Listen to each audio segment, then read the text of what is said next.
Neuroscientists find that the medial prefrontal cortex and the anterior cingulate cortex are involved in the self-perception of one's life path, positive growth, motivation, and emotional intelligence, all the innate tools necessary to live a thriving and abundant life. And fMRI studies show us that when people express internal gratitude, bioelectric activation occurs in these same areas. Like an on-off switch, gratitude connects with the brain's reward center and creates a feeling of peace. It puts us in a state of mind that allows for better assessment and calm response, even while under pressure. Gratitude affects the brain's default mode network, or DMN, which is involved in self-identity, morality, and social relationships. With gratitude, the DMN becomes a more focused picture, which allows one to see more connections and opportunities as they occur in real time. Gratitude also improves heart rate variability, which gives more control over the parasympathetic nervous system. This allows for better impulse control, which inevitably leads to making better decisions. Gratitude also cultivates better sleep quality and lower inflammation. Gratitude not only feels good, it brings good things. No matter if you think it's merely perception or coincidence, or if you think it's luck, karma, or grace, whatever you want to call it, there is a predictable cause and effect when you practice gratitude. Your life inexplicably changes for the best.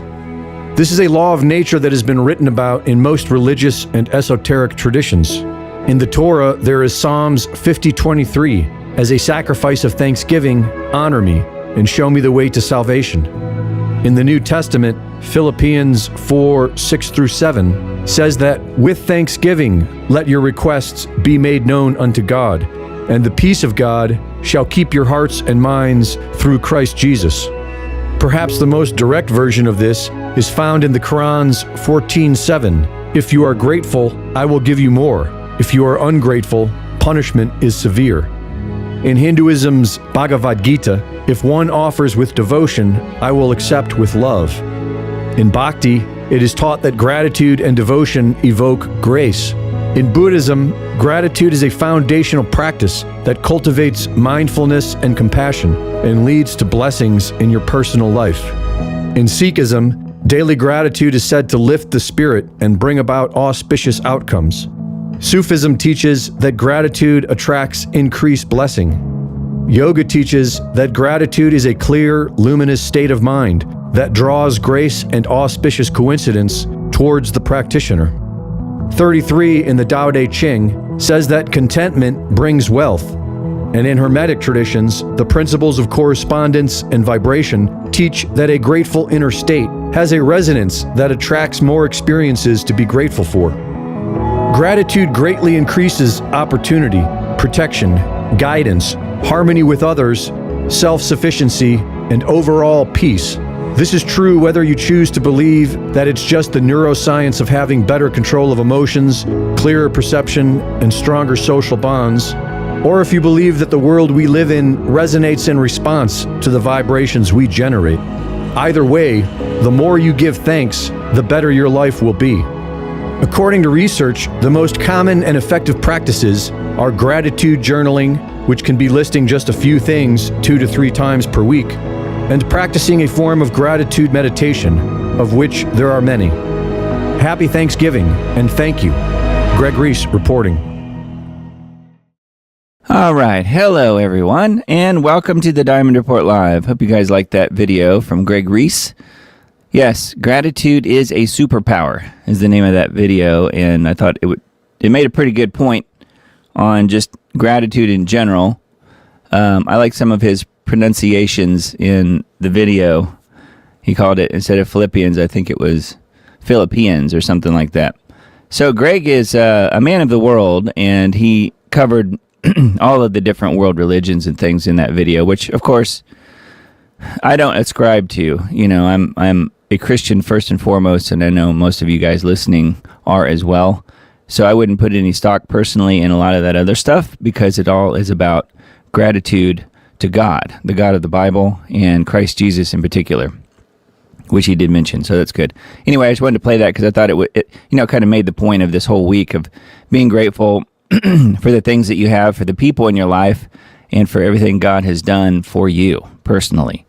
So, and I have tried to live my life in that way. It's hard at times, I must admit, but this week in particular, I think with Thanksgiving in the U.S., is something that we like to try and set aside a day and draw attention to that and remember how we should be grateful for all of the things that we have in our life and all the blessings that we have.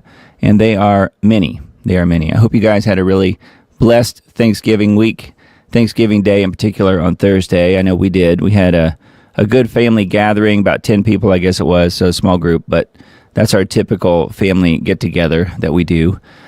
Birthdays and different celebrations and things, and we had a nice time on Thursday, a good meal together, and it was a pretty relaxed, as they say, chill. It was a pretty chill day on Thursday, but the rest of the week has been complete insanity from beginning to end, from the time I get up to the time I go to bed. I don't know about you guys, but that's pretty much every day around here. So it's good to have a little day there of a little bit of respite. So anyway, hello and welcome. This is your host, Doug Diamond. We're going to take a look at the news. It's 9:07 p.m. on 11/30, the last day of November. So we begin December.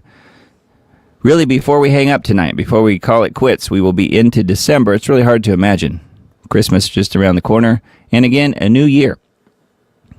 So we will see what 2026 brings. My guess is, being how you guys and certainly myself believe that we are in the end times, I would imagine 2026 is going to be very interesting, to say the least. So yes, Matt says Thanksgiving is a beautiful thing to hold on to. We don't have it here, just Halloween getting bigger every year where Matt lives. Yeah, I know. It's a good holiday. It's a good U.S. tradition, but you guys could celebrate it. You could celebrate it on your own without the state, without the country, the nation, of Australia or wherever you happen to be, having to be the ones to delegate it. So anyway, yeah, we had a good week together, and hope you guys have as well. It's been an interesting week, lots of things in the news happening, and thought we would take a look at things. We've got Hal Turner Radio Show pulled up, so let's start with that. Now, you may note that I have only just a few tabs on my screen at the moment, and that is because, for whatever reason, my browser wasn't cooperating with me and letting me put my normal, 150 to 300 tabs across the top of the screen. I don't know. Things tend to upgrade and update themselves into oblivion. You may have noticed that. Things work fine, and then you have an update, and then another update, and then another update. And it goes on and on and on. And then before too long, nothing ever works the same. And it's super frustrating. I know I hear from lots of people, lots of clients and friends who say the same thing, and I'm sure you guys have experienced that as well. So we are updating to oblivion, and this Chrome browser I'm using here for the live stream just simply would not load all the tabs I wanted to have tonight. So we're only going to have 5 tabs, and that's it. That's all we're going to talk about all night. No, I'm just teasing. I've got a whole page here of all kinds of other links and stuff, so I just ask you guys bear with me a little bit tonight, just because I'm only starting with the 5 tabs you see there, but we've got the normal usual amount. So I'm just going to have to copy and paste as we go. It might take a little bit longer, unfortunately, but I think it will work just fine. And hopefully you guys have set aside a little time to hang out with me. So it is 9:10 p.m. and we'll probably go 2 to 3 hours just like normal. And we'll see what all we can get through. So anyway, the first thing I've got pulled up here is Hal's site. I just have the homepage pulled up and the headlines that he's got. Again, a little bit of covert intel, but it's mostly different reports, different articles that he has open to the public. The newest one from earlier today, Trump and Venezuela's Maduro have spoken by phone. So that just happened apparently. And more on that. I don't think this particular article has a ton of information, but you guys can check that out if you are interested in that. We have video claim. Again, Hal reporting this, Hal Turner. JP Morgan Chase moved entire precious metals trading staff to Singapore during the Thanksgiving holiday. I wonder why that is. So that's a claim. It says video claim. I'm not sure if that's substantiated, but I do find that that's very interesting. JP Morgan Chase moved entire precious metals trading staff to Singapore during the Thanksgiving holiday. My guess is in anticipation of something rather large happening, right? U.S.-Ukraine meeting in Florida did not go well. Doomsday announced and reality finally understood. So a meeting of the minds, yet again, I guess. Russia orders its citizens in Venezuela to immediately evacuate. So we've been hearing off and on, over the last few months, really, it seems like, imminent attack in Venezuela. It's going to happen anytime, and then it never happens. Even Hal was out earlier last week saying for sure it's going to happen on Tuesday, and then Tuesday came and went, nothing happened. So, it's really hard to say. You can't really put a date on things like this just because things don't work out the way that you might think that they will, and that goes for end times as well. And you may have noticed that end times dates are very, very hard, very, very difficult to pinpoint accurately, and your guess is as good as mine and anyone else's. So anyway, that's some of the top headlines he's got on his website at the moment. He's got more info here on Zelensky, Ukraine, and I don't know, some other things here, Black Sea information here. So it's a good site, HalTurnerRadioShow.com, and he does really good work on his nightly radio show that he does. So feel free to have a look at Hal's site, HalTurnerRadioShow.com. I'm just going to close these tabs as I move just because we don't really need them anymore, and I've got them saved for our send-out that we'll do on Substack, probably on Tuesday. Last week it was Wednesday just because it took me a while to get to everything, but it's generally Tuesday for the most part. That has a list of all of the links, video links, and all the articles that we will talk about tonight. And again, it's probably going to be pretty much the normal amount that we'll see tonight that we normally do, even though I can't have all the tabs open. Trump rejects Maduro request for amnesty in newly disclosed phone call, which is what Hal mentioned on his site. President Trump has reportedly rejected Maduro's request for broad amnesty during a newly disclosed phone conversation last week, telling Maduro and his top advisors to drop their demands and swiftly exit Venezuela as U.S. military pressure intensifies, which has lately included an order to halt all flights in the country's sovereign airspace. Yes, I think we've got an article pulled up on that we basically claimed their airspace and shut it down, apparently. Can we do that? I don't think so. Anyway, they're trying.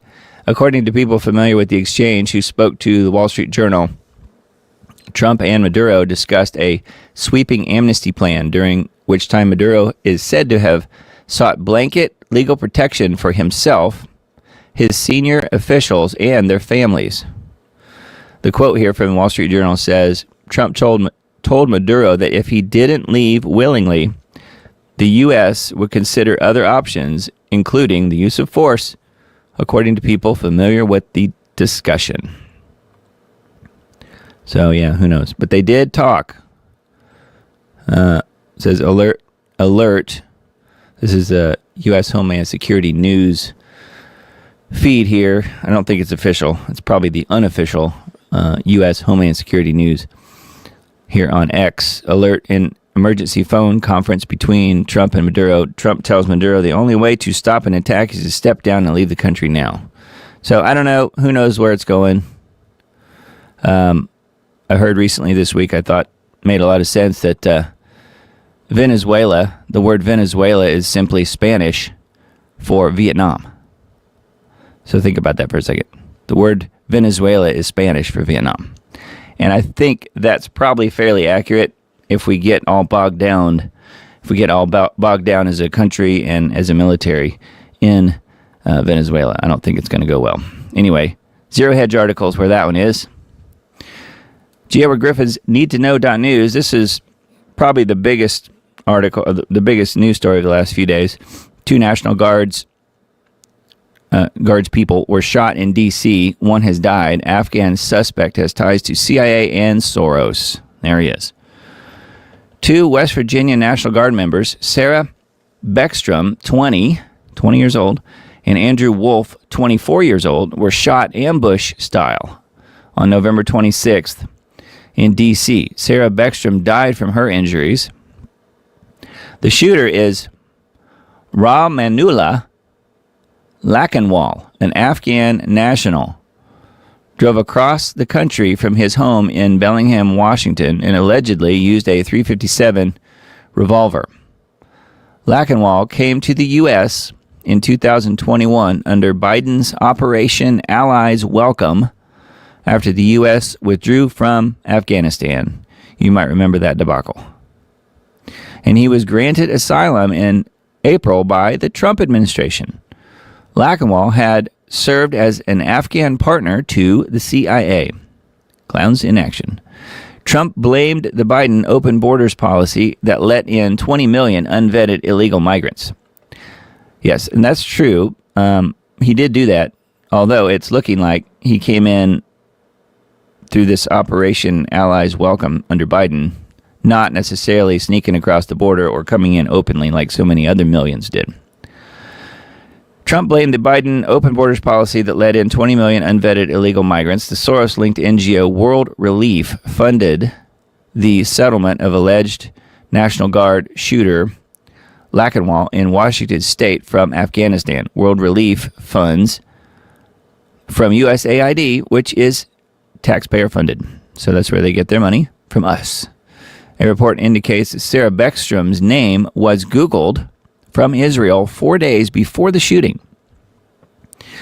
Remember, we talked about that with the whole Charlie Kirk shooting and how some of the different people that were involved, places that were involved, were Googled by people in Washington, D.C. and people in Israel several days to a week or so, I think it was, beforehand, before Charlie was shot.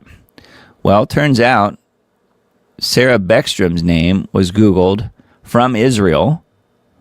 Here we go again, from Israel, 4 days before the shooting happened.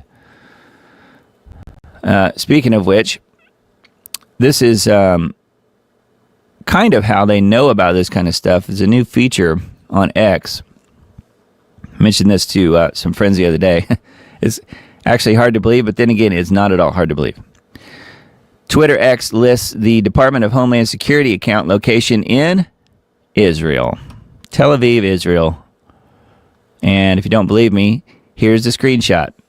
Homeland Security at DHS.gov on X, the old Twitter, date joined July 2008 in Israel, account based in Tel Aviv, Israel, 16 username changes. The last one was on July 2008, and connected app via the App Store in Israel. Isn't that lovely? And are you surprised? Well, here's what this article says. So Twitter/X lists Department of Homeland Security account location in Tel Aviv, Israel.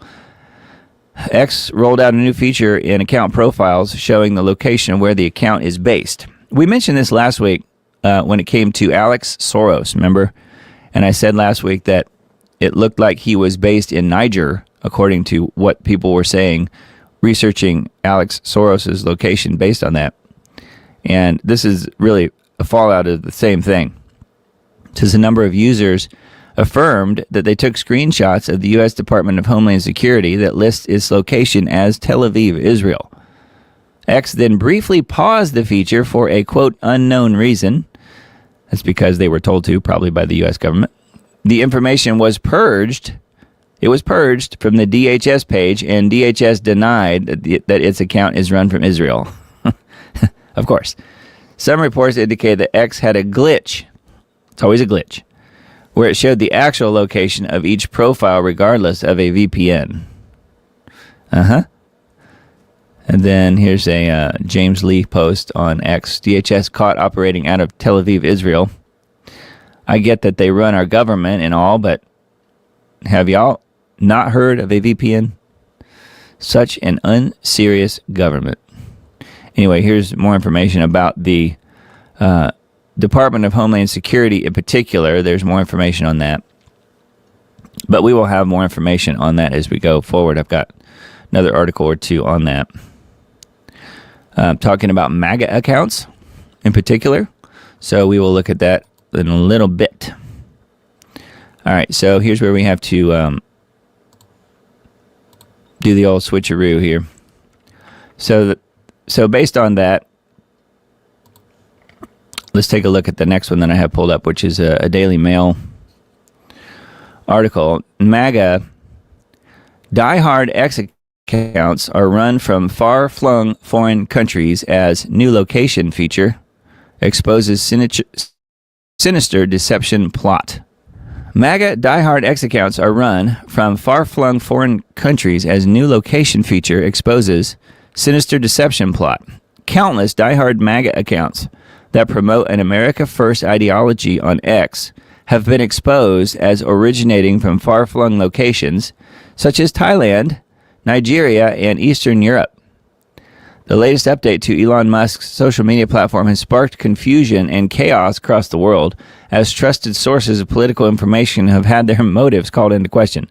Under the change, an account's country of origin can clearly be seen in the user's profile page.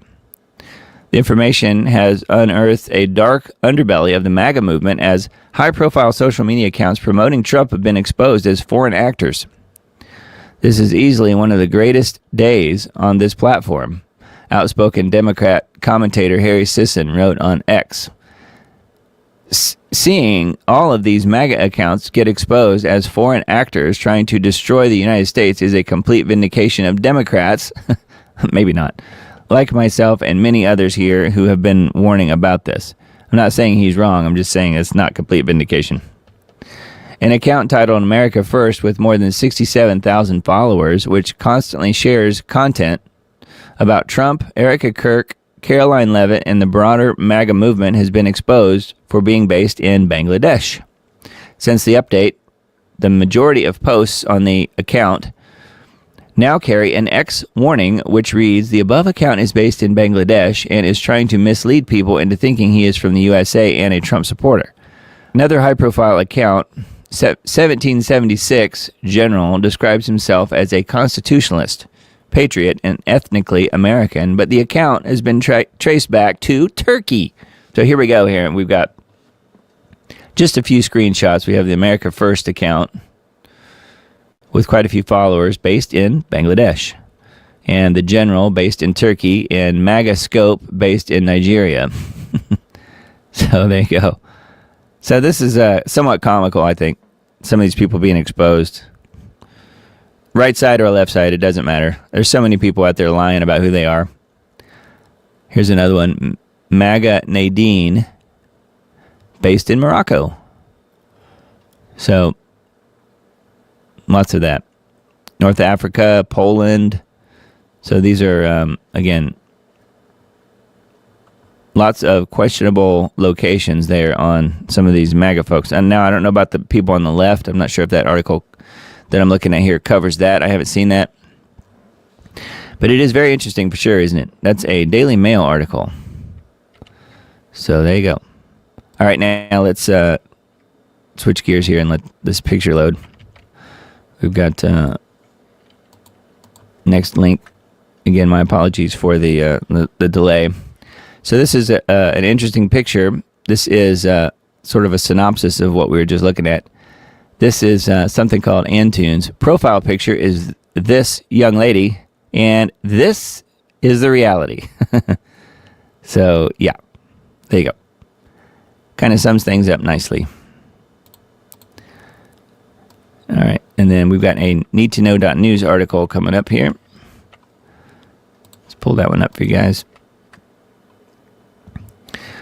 Texts allegedly show ex-AG Attorney General Bill Barr's daughter tried to blackmail Candace Owens and others. She's a little surprised. Project Veritas released text messages reportedly showing former Attorney General Bill Barr's daughter, Mary Barr Daley, plotting to blackmail Candace Owens in 2021. She appeared to give directions to someone named Armstrong to have a photographer follow Candace and her husband. A CNN report dated 2019, the year Bill Barr was appointed to Attorney General, showed that Mary Barr, again his daughter, moved from the DOJ to the Financial Crimes Enforcement Network, FinCEN. the Treasury Department's Financial Crimes Unit. Her husband remained in his position in the Justice Department's National Security Division. One of Mary Barr's alleged messages ordered the recipient to work with Armstrong on sending some underage girl to secure the anonymous individual because he's an easy target. If the texts are authentic, it shows that minors are used as sexual political pawns. Project Veritas wrote on X, misrepresentation for Mary Barr stated the texts are fabricated.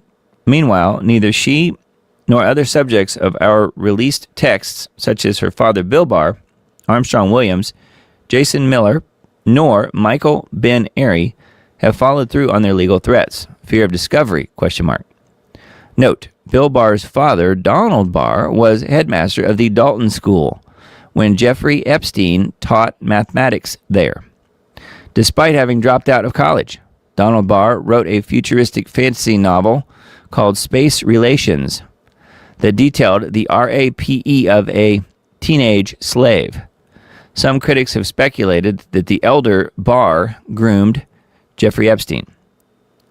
Then here's a link here in this article to a New York Post story about that. Note, Project Veritas reportedly forced James O'Keefe out of the organization in 2015 and is no longer affiliated with him. I don't think it's been that long. It's been a year or two. But yeah, James O'Keefe is now O'Keefe Media Group, OMG. So anyway, further information, videos embedded. Kind of interesting, I think. G. Edward Griffin's NeedToKnow.news. And let's see, here's another one from the same site. It says NASA caught lying, I would say again. 3i Atlas moon landing and ISS live feed. Justin Harvey calls out NASA for using numerous Hollywood techniques to grossly mislead public about astronauts being on the International Space Station, the ISS. He questioned why no one can explore Antarctica. He also poked holes in space photos, the moon landing, and 3i Atlas. Clayton Morris from Redacted poses questions about what was hidden in Antarctica. Massive underground cities, ? Advanced propulsion technology or UFOs, ? In 1926, Admiral Byrd claimed to have been the first to fly over the North Pole, with pilot Floyd Bennett making him a national hero at the time. Then, decades later, he carried out Operation High Jump after World War II. He led a massive U.S. Navy expedition to Antarctica and mapped over 500,000 square miles of the continent. One of his tasks was to look at what the Nazis were doing in Antarctica, which reminds me of Steve Quayle's book. He has a book about that. They may not have been on the reverse engineering. They may have been working on the reverse engineering of crashed UFOs. John B. Lee, who worked for Operation of Strategic Services, the OSS, the predecessor to the CIA, claimed that Admiral Byrd didn't just fly over Antarctica, he actually entered inner Earth. Yeah, and that's all that's mentioned here in this article. But he claims that he met the King of Earth, which, at least in my opinion, would be the fallen one himself, Satan. Now, I don't know if that's true or not, but Richard Byrd did say that. Admiral Byrd. Pretty interesting. They've been caught lying again. Of course, that's talked about in this video here from Redacted. And I would just point people as well to my good friend Bart Sabrell's website, Sabrell.com. He's got some really good information if you've never heard of him or seen him before. He does really good interviews, and that's how I first met him, actually, when he was a guest on Lost Arts Radio a few years back. And I help him do his podcast, not really too much on the production end, but I've helped him do a few things with that and post things for him here and there. But he's a really good, I feel like, authority person on the fraud that is the moon landing from 1969. And in it, he poses some really good questions in a lot of these videos, as well as, of course, this main book here, Moon Man. True story of a filmmaker on the CIA hit list. So It's a good site as well, Sibrel.com, Sibrel. So feel free to have a look at that. And then let's go to the next article we've got. Another need to know.news. Usually have several of these from this site. G. Edward Griffin's really good site. Brazilian ex-president Bolsonaro placed in a 12 square meter jail cell to begin his 27-year sentence. They want to make sure this guy can never get out again. This is, of course, what they wanted to do to Trump. They wanted to kill him first, but then if that didn't work, throw him in prison and throw away the key. Brazil's former president, Jair Bolsonaro, has been ordered by the country's Supreme Court to start serving his 27-year sentence after he was convicted for plotting a coup, which, of course, he did none of the sort, but they just made up charges and they're throwing him in prison. The charges were based on allegations that he cooperated with foreign influence and for not accepting the election results, which brought President Luiz Inácio Lula da Silva into power. Bolsonaro was on house arrest, but was accused of trying to remove his ankle monitor, which showed signs of damage from a soldering iron. So he tried to take off his bonds, keeping him at the house. So now they're going to put him into a 12 square meter jail cell for 27 years. Among others, his top officials and supporters are also expected to begin serving out their sentences as well. So it wasn't just him. It was people around him. Very sad, but there is no constitutional type of government whatsoever in Brazil. It's just completely run by the globalists. And Da Silva was put in place to do that. They brought him out of prison so that he could run in an election, quote unquote, and be elected over Bolsonaro. And Bolsonaro had the support, but he was thrown in prison at this point because he questioned the election. He dared to question the election. Again, what they wanted to do to Trump and were never able to do. All right, let's see here. Liberty Beacon article coming up. The CDC to nuke newborn Hep B VAXX jab recommendation, question mark. Many of you guys know about this, something that newborns do not need, because why? You cannot inject health. That is why. In an upcoming CDC, the Center for Disease Creation, Advisory Committee on Immunization Practices, meaning the body will take on board the wildly logical case for not injecting one-day-old newborns whose mothers don't have Hep B with a VAXX for the infection they don't have, that almost exclusively results from intravenous drug use and unprotected sex, neither of which are activities newborns will typically engage in. Typically. Activities that, if infants did partake of, would render Hep B the least of their concerns. That's true. That's very well said. The advisory committee will also consider whether injected toxic adjuvants like aluminum contained in the Hep B VAXX are beneficial or potentially harmful for infants. Yes, infants, they love their injectable aluminum. They all do. Don't we all? Yes, freaking ridiculous to inject a newborn with that toxic garbage. Yes, a newborn and any other, whether a newborn or a older person of any age. Absolutely.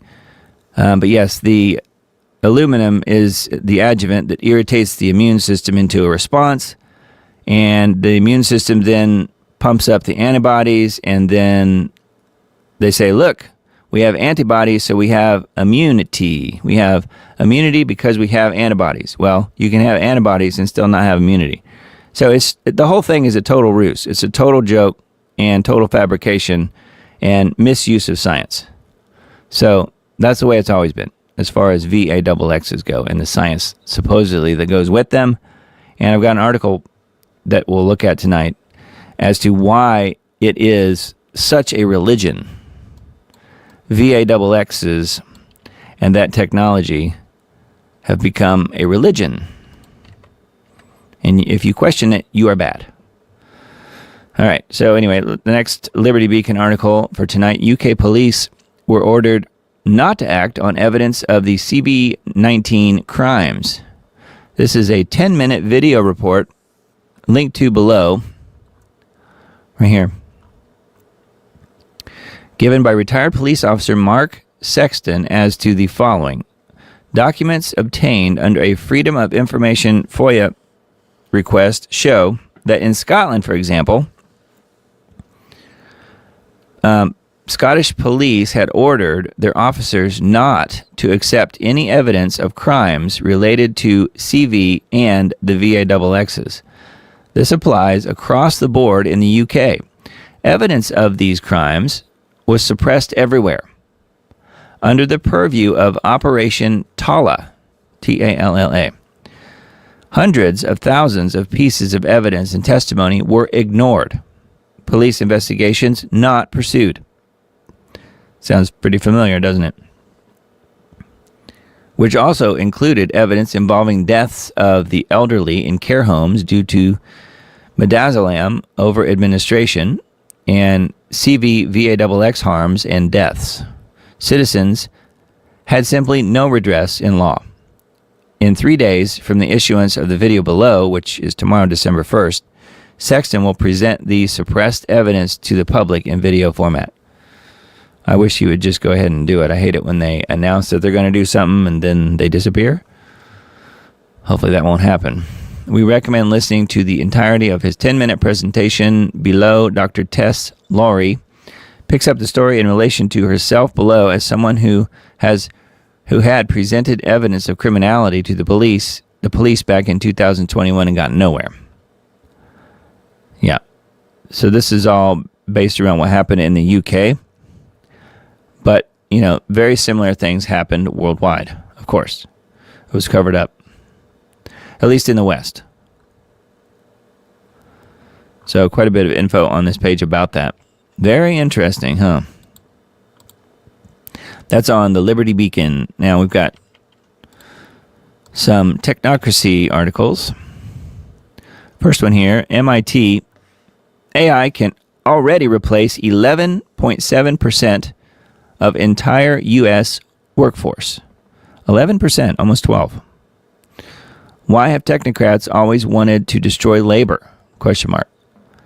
Howard Scott said in 1935, technology has swept away the human worker and then concluded that labor is non-essential to industry. Now they have created a digital twin for the U.S. labor market, only to watch it wither and die. Digital twinning is an AI-based tech to create simulated animations in silica, meaning in the computer, that can be tweaked and experimented on, and then these changes are transmitted back to the physical twin. Yeah, that's exactly right. And note that NVIDIA, one of the, probably the leading tech company, maybe in the world, has been working on digital twins of the entire Earth. Kid you not. And I think it's funny how Trump calls it NVIDIA, because that clearly shows he has no idea whatsoever what these companies do. NVIDIA, as he calls it. No, it's NVIDIA. And yes, digital twins have been something that they've been working on for a long time. Massachusetts Institute of Technology on Wednesday released a study that found that AI can already replace 11.9% of the U.S. labor market, or as much as $1.2 trillion in wages across finance, healthcare, and professional services. Yes, it's definitely, people who have white-collar type of jobs who will be the first ones to lose their jobs if this is going to be unrolled very quickly, very soon. So anyway, there is obviously more here, quite a bit. And a full story link to CNBC, I guess, is where further information is on this particular article. Again, that is on technocracy.news. Erica Kirk pledges Turning Point USA support to elect J.D. Vance in 2028. Either Erica Kirk is part of the financial betrayal, or she is so naive as to think the technocrat cabal is a friend of America. Regardless, she has willingly handed the TPUSA movement over to J.D. Vance. With an explosion of new TPUSA chapters after Charlie's death, the movement has morphed into a powerful political machine, effectively directed by Vance's progenitor, Peter Thiel. Given young people's proclivity towards technocracy, it seems a natural fit for Vance's advancement. Yeah. TPUSA CEO Erica Kirk said her organization's efforts to support a potential J.D. Vance presidential campaign in 2028 are, quote, in the works. Kirk's comments on an episode of The Megyn Kelly Show that was released on Monday were not unexpected. Now, they're really buddy-buddy, Erica Kirk and J.D. and his wife. They're very, very good friends. So it doesn't surprise me at all. Just, I guess, more or less official direction as to what TPUSA is going to do. Again, not that surprising. All right. Next article. Trump's new EO, executive order, Genesis mission, just gave the nation over to technocrats, lock, stock, and barrel. A new Manhattan Project has been declared by President Trump to urgently accelerate America straight into technocracy. All the stops have been removed. No nook and cranny of American life will escape. No element of science will remain untouched. The executive order was undoubtedly written by technocrats for technocrats. It will forever backstop any whim of technocrats with trillions of dollars of taxpayer funds, accelerating America into a new age of dark enlightenment. This is the final betrayal. So again, that is a very short post here on technocracy.news. I'm thinking that article has already gone behind the paywall, but there's more to it there if you're interested and or already subscribed to technocracy.news. It is there if you guys want to check that out. Very interesting. All right, and then here's the next article. We've got, for tonight, we have The Guardian. Thought this was kind of interesting. Quebec's put together a plan to ban public prayer. Quebec to ban public prayer in a sweeping new secularism law. Bill 9 would outlaw prayer and face coverings in public institutions, sparking fears that it targets Muslims in Canada. Yes, it's Muslims that we're worried about here. There are a lot of Muslims in Canada, though, for sure. Let's see. Again, this is on The Guardian. Quebec says it will intensify its crackdown on public displays of religion in a sweeping new law that critics say pushes Canadian provinces into private spaces and disproportionately affects Muslims. How about that? Bill 9, introduced by the governing coalition Avenir Quebec on Thursday, bans prayer in public institutions, including in colleges and universities. It also bans communal prayer on public roads and in parks, with the threat of fines of $1,125 Canadian dollars for groups in contravention of the prohibition. Short public events with prior approval are exempt. So you can get your prayer approved ahead of time. How about that?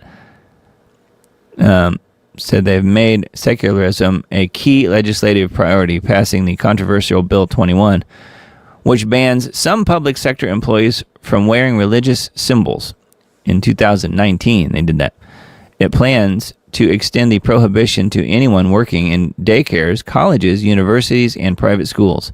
Full face coverings would be banned for anyone in those institutions, including students. Wow. What are they going to do with the all of the women who wear beekeeper suits and have the full face coverings there, I wonder? The province will also limit the offering of kosher and halal meals in public institutions. It says, Stephen Brown, president of the National Council of Canadian Muslims, said the movement amounts to political opportunism and reflects a doubling down on identity politics and division in a desperate attempt to regain the public's trust. Well, I'm not sure how much of that is actually targeting just Muslims, but it seems like it would also target any and all religions, meaning Christianity as well as others. So, very interesting. I don't know what to make of that one. That's pretty out there, but again, it's Canada. It's what they do. Many of my Canadian friends would totally agree with that, I'm sure.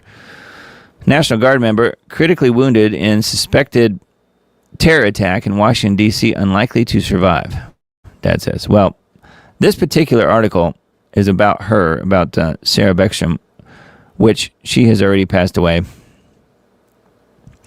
National Guardswoman gunned down by a suspected terrorist in D.C. was not expected to survive, her devastated father said on Thursday, which she did not. Sarah has a mortal wound. It's not going to be a recovery, her father said. Here's her dad right here. I'm holding her hand right now, the devastated dad added. She was shot in the head. She later died, President Trump announced on Truth Social. National Guard Staff Sergeant Andrew Wolf, 24, was also critically wounded and still clinging to life on Thursday. So I'm not sure if that's still the case or not. Somebody had reported that they had both passed away, but I don't know that that's true. I think it's just her at this point. I think the guy, I think Wolf was shot in the neck and she was shot in the head. Well, here it says, a man at Wolf's family home told the New York Times, Thursday, all we need right now are prayers for my son. Beckstrom was shot in the head and the chest, so she was, with a .357 Magnum caliber revolver just blocks from the White House around 2 p.m. Wednesday, when Lachenwall, I guess is how you say his name, allegedly opened fire. It's amazing how quickly we've learned the details on this shooter and the gun and the style of gun and the type of ammunition, the round, and the wound and all that stuff. We've gotten almost instantaneous information, unlike the Charlie Kirk shooting. What's different, I wonder? Wolf was wounded, so the guy was wounded with Beckstrom's weapon before a nearby guardsman took down the terrorist with his pocket knife. Yeah, I heard about that. And a 4-hero service member shot the attacker in the buttocks. It's what would be called a $1 million shot, right? Forrest Gump would say it was a $1 million shot. So they shot him in the buttocks and the leg, and he was stabbed with a pocket knife. Wow, just to get him to stop shooting. Yeah, so apparently he discharged his weapon, shot her a couple of times, and grabbed her weapon and shot Wolf, I think is what happened. Here's some still pictures here of dramatic footage shows the immediate aftermath of the shooting near the White House. They left 2 National Guard members wounded. Yeah, one has passed away. And here's Wolf, by the way. Here's him. She volunteered to be there on Thanksgiving, working today. She volunteers as many of those guardsmen and women so other people could be home with their families, Pam Blondie said. Yet now their families are in hospital rooms with them while they're fighting for their lives. So this is the shooter, Lachenwall. Please keep Andrew and his family and all those affected in your thoughts and prayers. So this is her again. Anyway, I just want to show that because I don't know how many times you're seeing pictures of the people who were shot. You just hear names, and it's not really the same to me. It's good to see, face with a name. Yeah, here we go. Lachenwall, armed with a .357 Smith & Wesson revolver, is suspected of staging an ambush near the metro station in Northwest D.C. He reportedly only had 4 bullets. And he shot Beckstrom first before picking up her weapon and proceeding to open fire on Wolf. A major with the National Guard was checking in on the troops when he heard the gunfire. He came to help. The major didn't have a firearm and was only carrying a pocket knife when he sprung up on Lachenwall while he was reloading ammo. He stabbed Lachenwall in the head multiple times and wrestled him to the ground when a fourth guardsman responded to the commotion and shot the alleged terrorist in the buttocks and the leg. They held him down till he was cuffed. So that was kind of, a little bit of how it unfolded, if you hadn't heard. But yeah, that's been quite the story over the last few days. So rightfully so. So what's Trump going to do? He is going to call in more troops, 500 more troops, I think, on the streets. And she was Googled in Israel before the shooting. Now, that's pretty interesting. I mentioned that at the beginning of the show tonight. The name of Sarah Beckstrom, the National Guard member murdered by Afghan CIA asset in D.C., was Googled by someone in Israel days before the shooting. Days before. So, I wonder why. Why would they target her? So here is the screen recording of the Google search results. Israel, the word Sarah Beckstrom, Israel the past 7 days, because it was disappeared. Here was the hit before it got disappeared. So apparently, and they were doing this with the some of the connections with Charlie Kirk as well.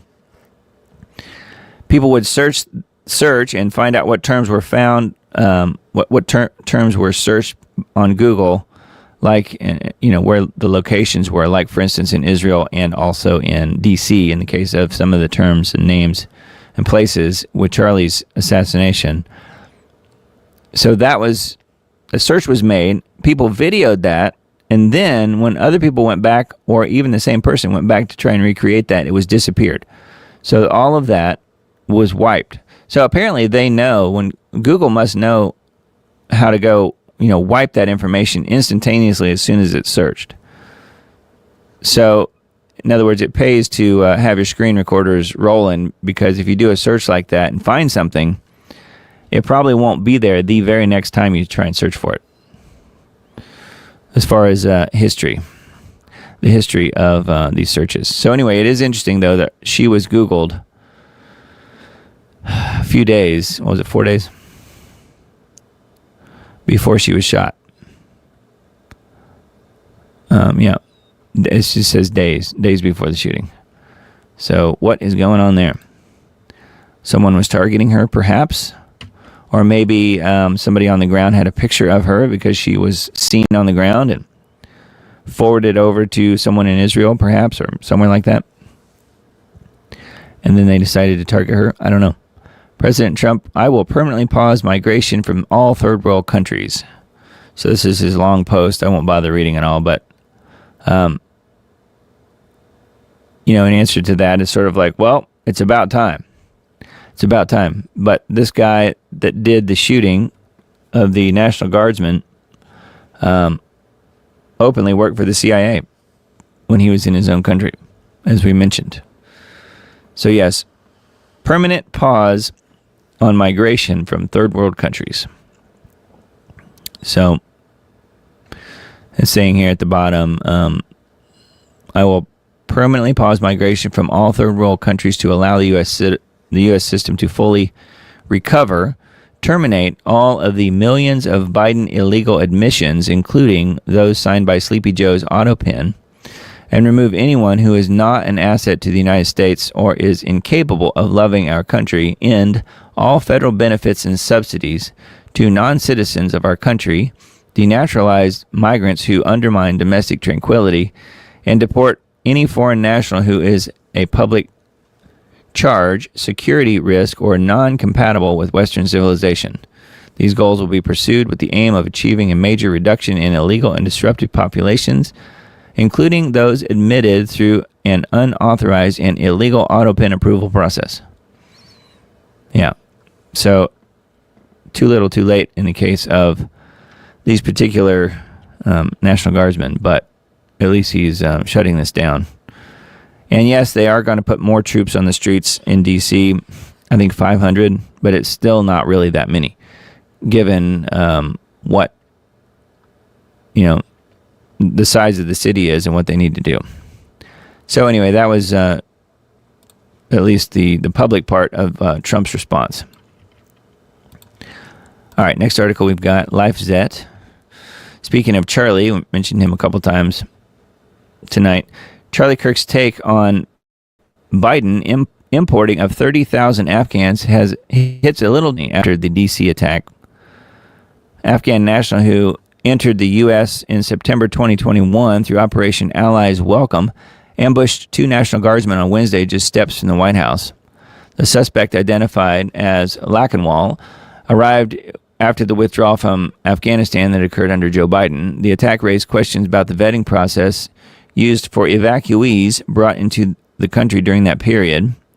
Biden-Harris administration said that Afghans arriving under the program underwent strict screening. Yeah, right. The shooting has renewed scrutiny of those assurances. According to the details of the incident released publicly, the ambush occurred in Washington, D.C., and both guardsmen were targeted at close range. So again, going back to the fact that her name was Googled ahead of time, she must have been on that patrol in that area, and somebody took a picture of her, and they facially identified who she was, perhaps. Plus, she's got her, name tag on and stuff, her badge. Commentary about withdrawal and its aftermath resurfaced following the attack. Charlie Kirk had expressed concerns in August 2021 about the scale and speed of the evacuation, connecting the influx of evacuees to broader political goals he believed were at work within the Biden-Harris administration. Kirk said, quote, President Joe Biden's Department of Defense will accept 30,000 Afghan refugees in the military installations following the collapse of Kabul. Boom. Political transformation. Let the country crumble, end quote. He said the situation was not accidental and viewed the events at the time as part of a political strategy. Kirk connected the evacuation to long-term changes in the country. In his view, the withdrawal was structured in a way that would create conditions for future shifts in the political landscape. He said this was all intentional. Joe Biden let it fall apart to now say, oh, I'm sorry. He argued that the situation was not about humanitarian concerns, stating that the issue involved long-term political calculations. Kirk said, what's going on here is Joe Biden wants a couple 100,000 more Ilhan Omars to come into America to change the body politic permanently. Exactly. Kirk said the decisions made during the withdrawal created risks for the United States and would produce long-term consequences. He said improper vetting created an environment where individuals who wished to cause harm could enter the country. We're playing checkers and they're playing chess, he said, as he outlined what he described as a strategic approach behind the withdrawal in the evacuation process. Kirk said the impact of the collapse in Kabul would extend far beyond Afghanistan's borders. And here's a clip here. The clip is embedded from a podcast. So, anyway, more info here on this article. LifeZet is where this one is, lifezet.com. Death toll rises to 128 in Hong Kong residential fire. 8 more arrested over towers renovation. So you can see the towers here that are, the flames have been put out at this point, but they're all burned structures. But note, they're still standing. I thought when buildings caught fire, they automatically fell down, especially high rises. We found that out on 9/11 in New York City, didn't we? But apparently, it doesn't work the same. Physics are different in Hong Kong. Hong Kong firefighters found dozens more bodies Friday in an intensive apartment-by-apartment search of a high-rise complex where a massive fire engulfed 7 buildings. Wow. And authorities arrested 8 more people involved in the tower's renovation. The death toll was one of the city's deadliest blazes and rose to 128, with many remaining unaccounted for. First responders found that some fire alarms in the complex, which housed many older people, did not sound when they tested. The director of Hong Kong Fire Services said, though he did not say how many were or were not working, and if others were working. The blaze jumped rapidly from one building to the next as foam panels and bamboo scaffolding covered in netting apparently installed by a construction company caught fire. So that's how it spread so quickly. Authorities arrested 7 men and 1 woman, including scaffolding subcontractors, directors of an engineering consultant company, and project managers supervising the renovation, the Independent Commission Against Corruption said in a statement. On Friday, crews prioritized departments from which they had received emergency calls during the blaze, but were unable to reach in the hours of the fire when it burned out of control. So, wow. Even 2 days after the fire began, smoke continued to drift out of the charred skeletons of the buildings from the occasional flare-up. More bodies may be found. Some 200 people remain unaccounted for. Wow. And some bodies haven't been identified yet. So that is crazy, but again, somehow the buildings did not collapse like they did when no plane hit Building 7 in New York City. I don't know. Not sure how that worked. I guess they were just lucky. Western Journal. Irina Zarutska's boyfriend rips judge who let Chicago burning suspect go after he'd been arrested 72 times. So this is a kind of a mix here of 2 different stories. The boyfriend of the late Ukrainian refugee stabbed to death in Charlotte, North Carolina, is speaking out after another young woman was lit on fire. I don't know if you guys knew about this. By a deranged man now charged with terrorism for a crime committed in Chicago. Irina Zarutska, 23, was stabbed to death on August 22nd while riding public transit. Her alleged attacker, 34-year-old DeCarlos Brown Jr., had a history of criminal offenses and was severely mentally ill. He had 14 prior arrests. In January, police did a wellness check with body cam footage showing Brown telling people that man-made material was controlling his body. So there you go. He was charged with first-degree murder. The crime created an uproar as the obvious question was how this man was walking free among the general public with a long criminal record. Yeah, well, he was let out on purpose by activist judges, wasn't he? We found that out. Fast forward to November 17th when a 26-year-old Bethany McGee was set on fire while riding a train in Chicago. The alleged attacker is 50-year-old Lawrence Reed. And guess his skin color. Reports from Chicago says that she remains in critical condition as her family has set up a GoFundMe. So apparently still alive. Live Mint, which is another website, I guess, reported Reed was on pretrial release at the time of the crime for an aggravated battery charge. He has over 70 prior arrests. According to the New York Post, Zarutska's boyfriend, I won't try and pronounce his name, highlighted that reality in an Instagram post about McGee slamming the judge who let Reed walk free after an extensive criminal history.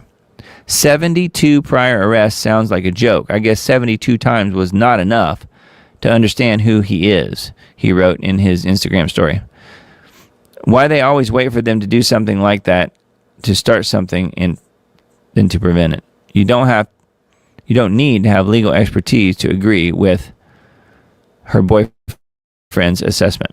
Someone with a criminal record so long a book could be written about it doesn't deserve to live in a civilized world.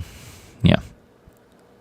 Didn't know if you guys knew about the additional attack in Chicago. So yes. When will it end? I don't know that it will. Exposed U.S. labs breeding deadly foreign ticks in bid for mRNA VAXXs. Lovely, huh? U.S. government-funded labs are actively breeding colonies of exotic hyaloma ticks imported from Africa to study Crimean, Congo, hemorrhagic fever, a brutal tick-borne virus with a 30% mortality rate that's never been detected in America. So what do? They bring it to America. 30% mortality rate. That is death.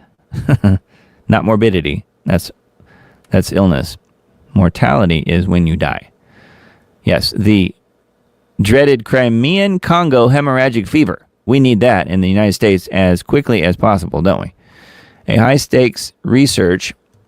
This is a high-stakes research aimed at developing mRNA vaccines and analyzing transmission in livestock. It's raising red flags among experts who warn of catastrophic lab leaks that could unleash the disease on U.S. soil. Yes, it's definitely setting it up exactly for that, isn't it? Devastating agriculture and public health. The program involves multiple facilities, including the USDA's Agricultural Research Service in Manhattan, Kansas, which is tied to the National Bio and Agro Defense Facility, formerly run on Plum Island, which is that's where some of the other tick-borne diseases came directly from. So yes, of course, we have to have the USDA Agricultural Research Center in Manhattan, Kansas involved. It makes total sense. UC Davis in California and Texas Tech in Lubbock, according to research from White Coat Waste Project, first reported by the Highwire. These sites are establishing tick colonies to experiment on CCHF, which is, again, Crimean Congo hemorrhagic fever, transmission in cattle, sheep, and goats, assessing risks for the virus establishing itself here based on climate and ecology. Oh, I think they'll be also trying to perfect the jump to humans, don't you? It doesn't say that, but I'm guessing that'll be their first priority because that's very important. Make it jump to humans. Yeah, and then this talks about Lyme disease and Plum Island and all that stuff. So, anyway, yep, lovely. Campbell's fires executive who allegedly called the company's food Shiite for poor people. Only he didn't say Shiite. I'm saying that. So Campbell's Soup, Shiite for poor people. Isn't that nice? The Campbell's Food Company has fired an executive who allegedly called the company's product Shiite for effing poor people. They just don't hide it, do they? Martin Bailey, who was vice president of the company's information security department, was allegedly caught on a secret recording from a year ago insulting the company's food. A spokesperson for the company told the outlet that Bailey's comments are vulgar, offensive, and false. Yes, but that's what he thought it was for, so it kind of tells me that that's who they're targeting, right? Just a guess. Campbell said the voice in the recording is believed to be Bailey's, and he is no longer employed by the company as of Tuesday. We apologize for the hurt that they have caused, the spokesperson said. This behavior does not reflect our values and the culture of our company, and we will not tolerate that kind of language under any circumstances. The company previously told the New York Post that Bailey had been placed on temporary leave during an internal investigation. The recording was recently released as part of a lawsuit brought by former employee Robert Garza in Michigan's Wayne County Circuit Court. Wow. Garza, who worked for the company as a cybersecurity analyst, said he recorded the audio during a restaurant meeting in November of last year. Garza said he kept the audio to himself initially before turning it in to his supervisor, according to the report. Garza was terminated roughly 20 days later. He is now accusing the company of retaliation in maintaining a racially hostile work environment, the complaint reportedly alleges. In the audio, Bailey can be allegedly heard saying, "We have S blank for effing poor people. Who buys our S?" Again, Shiite. I don't buy Campbell's products barely anymore, as well as bioengineered meat. I don't want to eat a piece of chicken that came from a 3D printer. That was the quote there. He also allegedly said, effing Indians don't know a effing thing. They couldn't think for their effing selves. Campbell said it first heard of the lawsuit and parts of the recording on November 20th and said neither Garza nor his attorney notified the company, according to the report. Campbell's additionally called the comments of the recordings inaccurate and patently absurd. So there you go. If you happen to be Campbell Soup fans, you might want to think again. But yes, the bioengineered stuff does appear to be showing up in a lot of places now. Here's an article about that. Revolver.news article. Here's the real truth on bioengineered ingredients you're seeing all over grocery stores. Yeah, and you no doubt seen the food labels on products either that you've bought or at least seen in the store. The Campbell's Soup panic, which is what I just told you guys about, sent half the country into a food meltdown. One photo of a label that said bioengineered meat, and suddenly everyone thought Big Food was pumping out lab-grown mystery protein designed by the USDA and cooked up in a bunker somewhere. That is not happening, although, in all fairness, the Campbell's executive was probably right when he admitted the product itself was garbage. I meme, therefore I am. This says, breaking, Campbell's Soup VP and Chief Information Security Officer Martin Bally was secretly recorded saying the company uses bioengineered meat. Their products aren't healthy, and it's mostly for poor people who buy them. So, and then we went over what he said, including pieces of effing chicken that came from a 3D printer. And then here is the I meme, therefore I am Twitter account, X account, that has the video clip here. But that viral video had everybody and their brother reading ingredient lists at the store, and while that is a good thing, it's also causing public panic. Now, there's a viral clip from inside Aldi that is blowing up on social media. A woman is walking aisle after aisle, picking up cereal, bread, snacks, frozen dinners, even the so-called healthy stuff, and seeing that it's all stamped with the same phrase, quote, contains bioengineered food ingredients. People saw that and understandably freaked out. If one store looks like that, what does the rest of America's grocery landscape look like, and why does it feel like every single thing on the shelf suddenly has this creepy dystopian warning? That's because they do. Fair questions, but before everyone goes down a doom spiral, let's pump the brakes and tell you the truth straight, but without the fear bait. The term bioengineered didn't come out of nowhere, and it's not new. This all goes back to labeling change forced by the USDA a few years ago. The government swapped out the old GMO, genetically modified organism, wording and replaced it with the clunkiest, most anxiety-inducing term possible, quote, bioengineered. Same ingredients you've been eating for decades, not that that's a good thing, but now it's just a different label. And it says, here's a video that has everybody in a tizzy, where the woman is going up and down the Aldi food aisles here, where she's ranting. And here's the video. All the food's fake. Well, it's apparently just labeling GMO, but that's bad enough, right? If it's got GMO in there, people, that term had become such a hot button topic. They just changed the name of it, and they changed it from GMO to bioengineered, which is much better. But apparently it's the same thing. Not necessarily meaning, I think what this article is saying here, bioengineered doesn't necessarily mean 3D printed, which we hear the horror stories of the 3D printed meat, which of course is not meat whatsoever.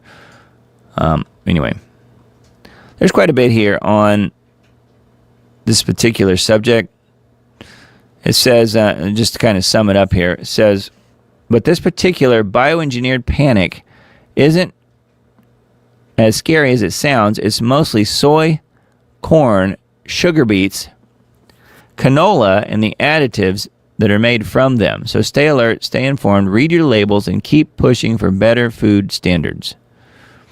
So anyway, this article is saying,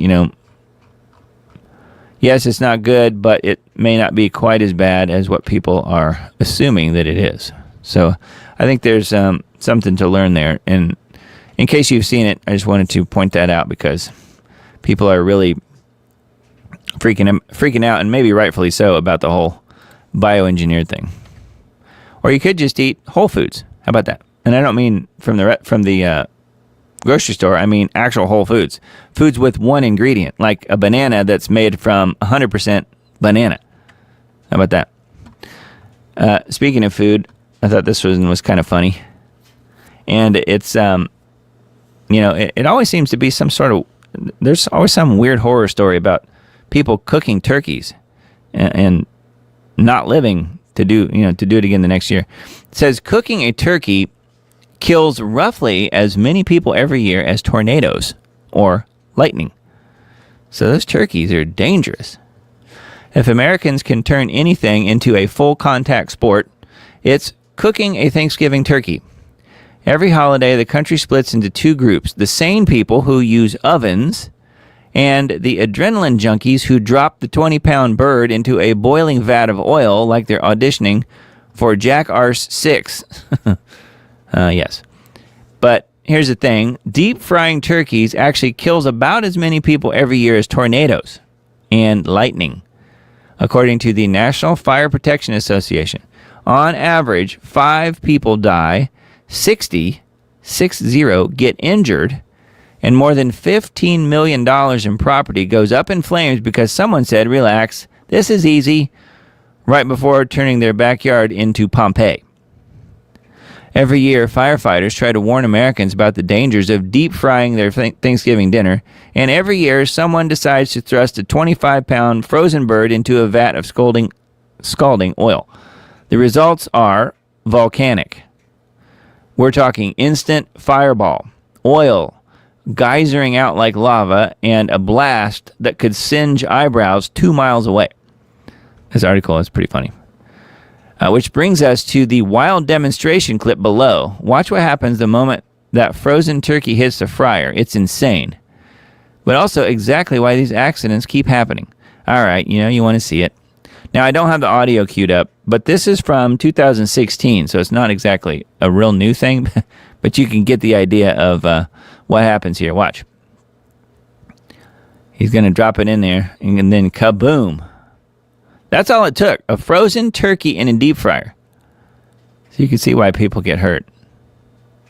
It says, but that's not all. Now let's break down what the weather has to do with all this and why a little rain or snow can turn your Thanksgiving feast into a viral disaster reel. Let's see here. Talking about this time of year. Simply put, weather matters. Please do not try and deep fry a turkey during the rain or snow. The mixing of cooler water with the very hot oil can cause flare-ups. I don't know why would you even want to try and deep fry a turkey? That's what I don't get. Most Americans want the crispy skin without the emergency room visit. So here's where the common sense part comes in. Before you fire up that propane tank and dunk a bird like you're baptizing it, a few things need to be nailed down. Remember, weather matters, surfaces matter, oil levels matter. Basically, everything your half-drunk uncle insists, quote, is fine, absolutely is not fine. So anyway, I thought that was kind of funny. There's a little bit more here, and more people here deep frying frozen turkeys. I thought it had something to do with the fact that it was frozen, but maybe not. Anyway, you won't find me trying that. No way. Midwestern doctor, and I mentioned this earlier, not by the domain name Midwestern doctor, but I did mention this. Why have VAXXs become a religion? How VAXXs became the holy water of Western civilization. So, and this is citing Dr. Suzanne Humphreys, someone that my good friend Richard Sachs from Lost Arts Radio talked about often. Miss Suzanne Humphreys, Dr. Suzanne Humphreys. She knew what she was talking about for sure. Anyway, yes, if you question them, you're bad. It is a religion, for sure. I'll just skip down to here. Worse still, decades of propaganda have enshrined a number of ridiculous standards and rationalizations to defend VAXXs. You are always expected to argue against if you so much as question them. Note, propaganda is a tool that is used to convince the population that something which goes against their interests cannot be logically justified is actually, quote, good for them. For this reason, propaganda is emotional rather than logical in nature, and frequently will use emotional arguments that on the surface appear logical, but once you peer deeper are not. Yeah, and there's a very good quote about all of that. If it can't be applied universally, it's not logic, it's propaganda. I'll repeat that. If it can't be applied universally, it's not logic, it's propaganda. Yeah, why do people believe in VAXXs? So the whole thing goes back, to the late 1800s, really. The religion of medicine. There's another section here. Quite a bit of info if you want more information about the religion of VAXXs. And it is obvious that that is the case. There are other things that are making their way into religiondom as well. For instance, I know Flat Earth has become a religion for some people. Now, not everyone, but that is one of those things. If you question it, you're bad. So just think about it. There are things like that, but VAXXs is even more so, for sure. But yes, if it can't be applied universally, it's not logic, it's propaganda. That's exactly right. All right, now this one I just thought we would look at the headlines just because. Oh no, I did pull up an actual article from this site, Sputnik. It's a Russian website. So the Ruskies have an interesting news site here. I thought this article was worth looking at. Russia's latest weapons that put the world on edge. Russia's nuclear triad has been reinforced with new weapon systems in response to the abundance of geopolitical challenges. Yes, that would be NATO trying to fight a war with Russia, using Ukraine as a proxy. I think they've figured that out by now. So here's the different missile systems. The Burevestnik, a cruise missile with unlimited range. The Poseidon, which I've talked about multiple times on this show, an underwater unmanned vehicle with a nuclear power unit. It's way worse than that, isn't it?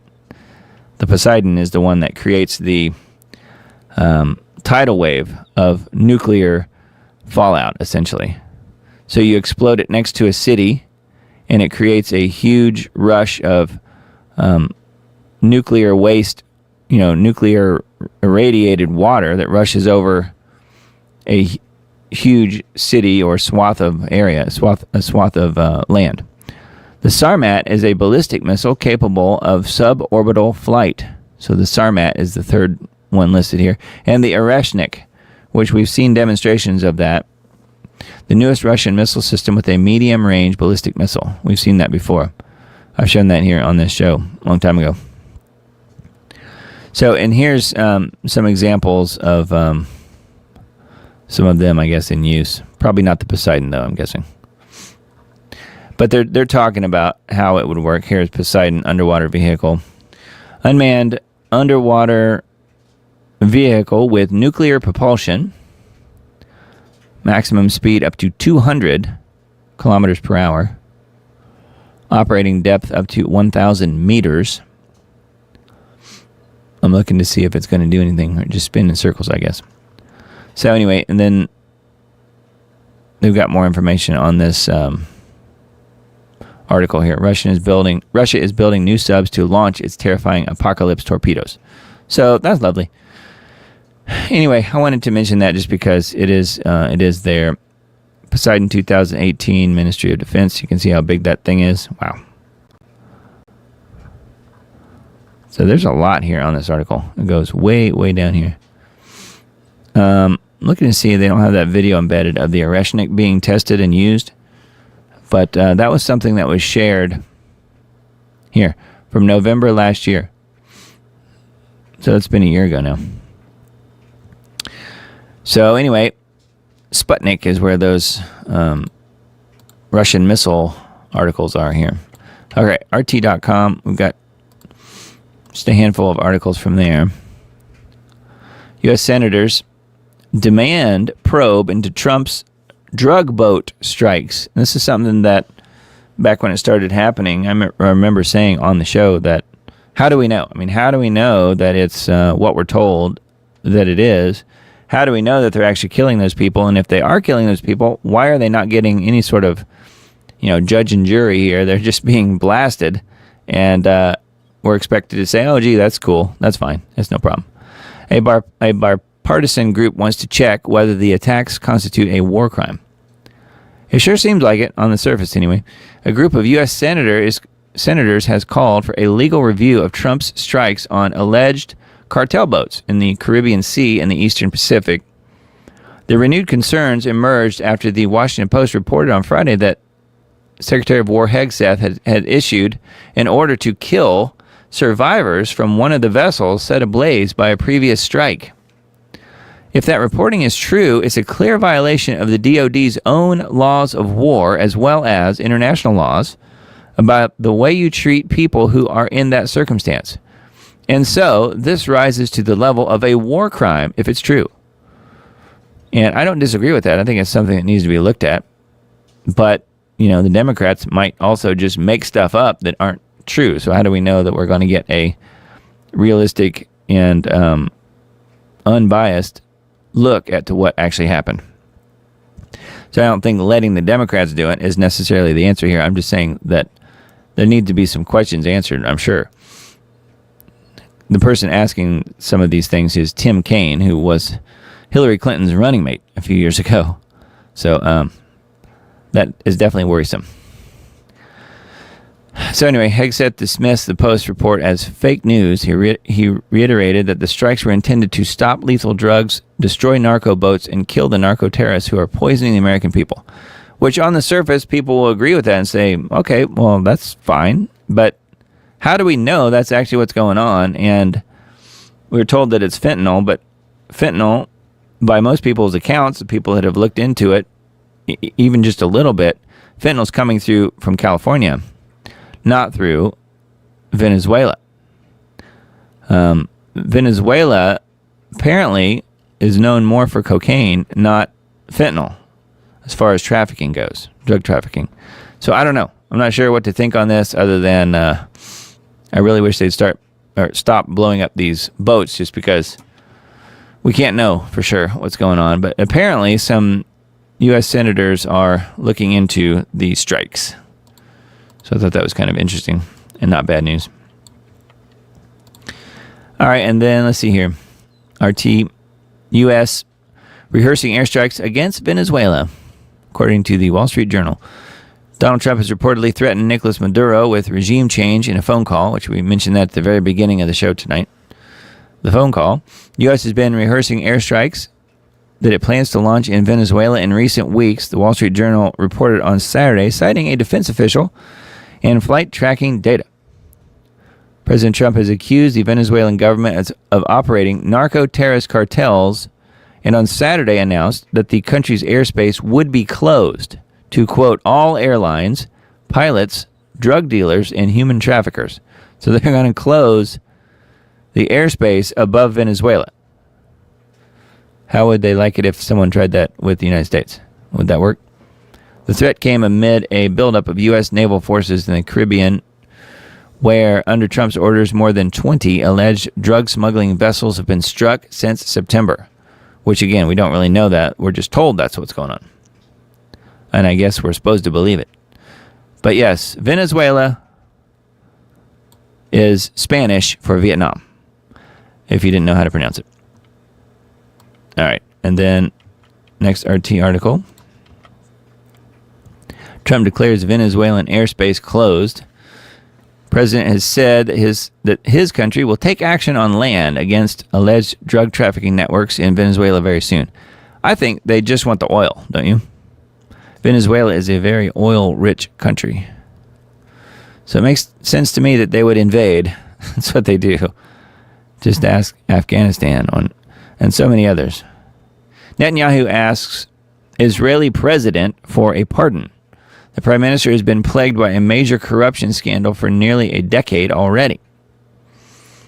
So Bibi has submitted a formal pardon request to President Isaac Herzog. The presidential office has announced the PM has been plagued by corruption allegations since the mid-2010s, yet consistently denied any wrongdoing. Yes, but he's never faced any sort of court or follow-up on that. He's always like sick or traveling or something like that. He can't make the court date. Herzog's office said on Sunday it received a letter from Netanyahu and a massive 111-page document from his lawyer. The presidency said it was aware that this is an extraordinary request that potentially carries significant implications. Granting this request will allow the prime minister to devote all of his time, abilities, and energy to advancing Israel in these critical times, and to dealing with the challenges and opportunities that lie before it. Sounds to me like they've already made up their minds.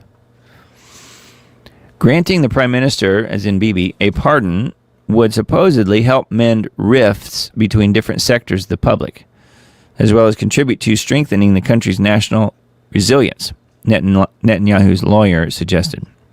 So, I don't know. He is the president of the United States, though, so you'd think he could just issue himself a pardon.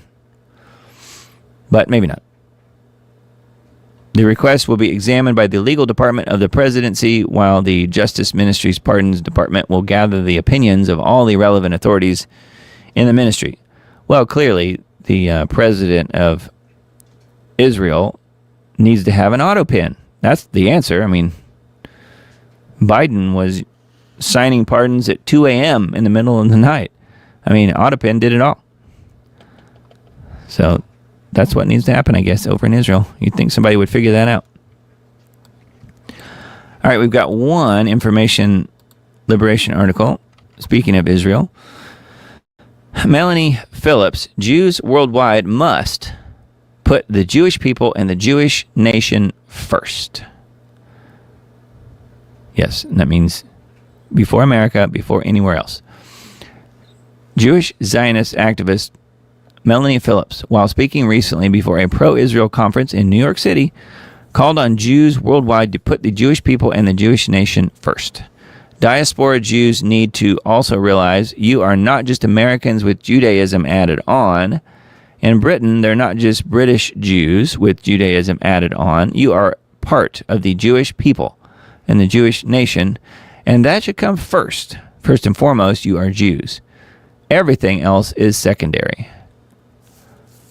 So that kind of sums it up, doesn't it? The video's right here. And she's on the podium that says, rage against the hate. The hate just means when you disagree with anything they say. Then you hate. It's almost exactly what Jonathan Pollard said after fleeing Israel. Note, too, her slip-up, sorry, I said you should be loyal to your host country. So she did correct herself, I guess. Phillips also mocked, this lady, also mocked Christianity to widespread laughter as, quote, a Jewish sect that got slightly out of hand, end quote. So how about that? So she goes up there and mocks Christianity on top of it. I don't think God will forget that one, do you? I don't think he will. Anyway, yeah, the Rage Against Hate conference. So when you flip things around, just like you're supposed to do with these things, do a 180-degree turn. The Rage Against Hate means what? They're the ones producing the hate. So that's all you got to do is flip it around to see the real truth to the situation. That is a information liberation article on forbidden knowledge. This is a site we usually look at. I feel like the site has now kind of more or less turned into a Substack, which is fine, but maybe not. It's got a Substack associated with it for sure, forbidden.news, if you guys are interested in that. But they do have some really good articles. This one I thought might be worth a look. Theory of everything in the history of the past 160 years. The Civil War, the Titanic, the Bolshevik Revolution, the Third Reich, the Chinese Communist Revolution, the Great Depression, the JFK assassination, Korean Airlines. Let me click through here and see if it's a video. Yeah, it's a video. Korean Airlines 007, 9/11, Iraq, Afghanistan, the Patriot Act, the Russia hoax, COVID, the Biden regime, CBDCs, etc. Okay, so here's a transcript of what's said, I guess, a little bit in the first part of the video, maybe. So, Forbidden Knowledge TV, theory of everything in the history of the past 160 years. Kind of covers quite a bit of ground there, it looks like. Here's the Biden auto-pen presidency. I mentioned that just a minute ago. How 2020 was stolen, how 2024 was saved, but how subsequent and future elections will be stolen unless we stop using the machines. Yes, we keep talking about that, but nothing's happening. Anyway. Oh, and then Patrick Byrne, somebody that I've followed for a little while, says Venezuela to be resolved by Christmas, according to what he's putting out there. I don't know. I'm not sure if I buy that, but let's hope so. Anyway, Forbidden Knowledge is where all those things are. It was just kind of a general overview through the main page of the site there, main homepage there. Zero Hedge article I pulled up for tonight. New York Times torches Tim Walz after Somalians scam woke Minnesota for $1 billion on his watch. So Tampon Tim's at it again. The New York Times has thrown Minnesota Governor Tampon Tim Walz under the bus over a massive and sprawling fraud scandal that federal prosecutors say siphoned over $1 billion from the state's social safety net programs, more than the entire state spends annually to run its Department of Corrections. So here's Walz with Rep. Ilhan Omar, who married her brother illegally to become, a U.S. citizen or whatever. Total fraud. The fraud involves a series of schemes that federal authorities say took root over the past 5 years, many centered within Minnesota's Somali diaspora, where individuals established companies that build state agencies for services that were never performed. Yeah, so just looking at some of the comments here. Doug, I've forgotten why you call him Tampon Tim. Tampon Tim Walz. So, he was, of course, the most famously became the running mate of Kamala Harris, but he's called Tampon Tim because he fought to make sure that there were tampon machines in the boys' restrooms in public schools. Yeah, so that became his moniker. That's what everybody started calling him. So yes, anyway, never gets old, does it? Tim Walz. So yeah, the Somalians and the scam over woke Minnesotans for $1 billion on Tim Walz's watch. Not that surprising, is it? Not really. DHS, Afghan TikTok user suggested he was building a bomb targeting Fort Worth. Yeah, TikTok bomb threat arrest may have immigration effects. An Afghan national was arrested after posting a video of himself on TikTok indicating he was making a bomb with the intention of targeting the Fort Worth area, according to the Department of Homeland Security, which we have now learned is based in Israel, according to the articles that we talked about earlier tonight. The brief: an Afghan national was arrested and charged with making terroristic threats Tuesday after posting a TikTok video indicating he was building a bomb to target the Fort Worth area. Mohammed Alokazeh was arrested by the Texas Department of Public Safety and the FBI Joint Terrorism Task Force. Alokazeh was admitted to the U.S. as part of Operation Allies Welcome, Where have we heard that tonight? And became a lawful permanent resident in 2022. So he came over as part of Biden's Operation Allies Welcome, same as the Afghan national that shot and killed one National Guards woman and then also shot and severely wounded another National Guardsman in D.C. this last week. The same system. Operation Allies Welcome, Biden. Afghan national was arrested after posting a video of himself on TikTok, blah, blah, blah. So here's what's crazy about this and where we're going with it. Now here they do talk about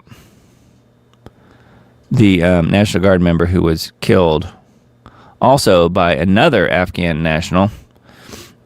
Here's what's crazy. Let me show you this picture.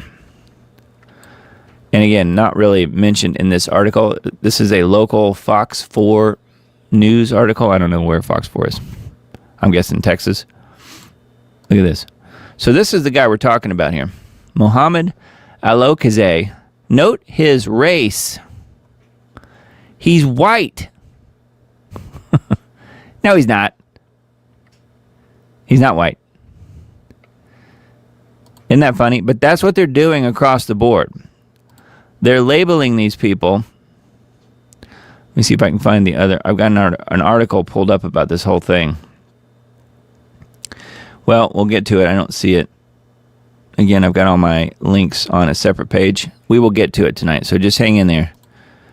But yes, note his race. They've got him listed as white. He's not white, obviously. He is Arab, right? But they don't put that because if they list him as white and they list all perpetrators of various crimes as white, which they are doing, then it skews all the numbers. And then when people go and look at specific statistics on a certain region, who commits the most crimes in a certain area, a certain type of crime, then white is what keeps popping up left and right. It's the whites that are doing it all. No, it's just been mislabeled in the computer, and that's what comes up as the search results. This guy, who was literally trying to blow up Fort Worth, has been labeled as white when he was taken in to the Tarrant County in Texas, Tarrant County, Texas jail. Mohammed Alokazay. He's an Arab, not white, but he's listed as white. So anyway, you get the idea. And we're going to look at that a little closer. I've got another article pulled up on that. I'm not sure exactly where it is. We'll get to it, but yeah, it's, again, more fraud, more baked-in fraud that they do to skew the numbers. All right, so we've been talking about end-time stuff all along, and of course you have to talk about earthquakes in diverse places. And of course, we had nearly 500 earthquakes striking Alaska over the past week. Something we should be worried about? Did you even know that it happened? Probably not. I mean, I just found out about it today, but I'm not in Alaska very often either. Nearly 500 earthquakes have struck Alaska over the past week. The Alaska Earthquake Center reported with one of the most recent quakes rattling the Anchorage area on Thanksgiving. Alaska typically experiences a high level of seismic activity, and while almost 500 earthquakes in a week may sound like a lot, it isn't unusual for the state. The research seismologists with the Alaskan Earthquake Center told to Newsweek. In fact, overall, we've actually been seeing lower seismic activity this year compared to other previous years. So last week's numbers aren't particularly notable in the broader context. Why it matters. The Alaska Earthquake Center shared the data on Wednesday in a post on X. Less than 24 hours later, a strong earthquake struck near Susitna, Alaska on Thursday, according to the USGS. The magnitude 6.0 quake hit about 9 miles west of Susitna and roughly 30 miles from Anchorage. No reports of major damage or injuries. Yeah, 6.0 is pretty big, but for Alaska, it's not too bad, And again, not that populated of an area.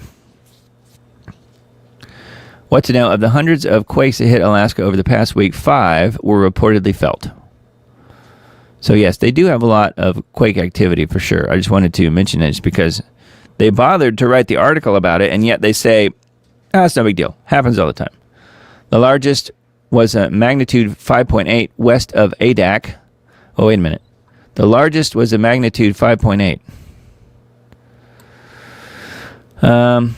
which was made before the magnitude 6 struck on Thursday. So, yeah, the 6, I guess, was the largest last week. Sunday, November 30th, marks the anniversary of 2 notable Alaskan earthquakes. So today, in previous history, in 1987, on November 30th, a magnitude 7.9 Gulf of Alaska earthquake happened, and a magnitude 7.1 in Anchorage in 2018.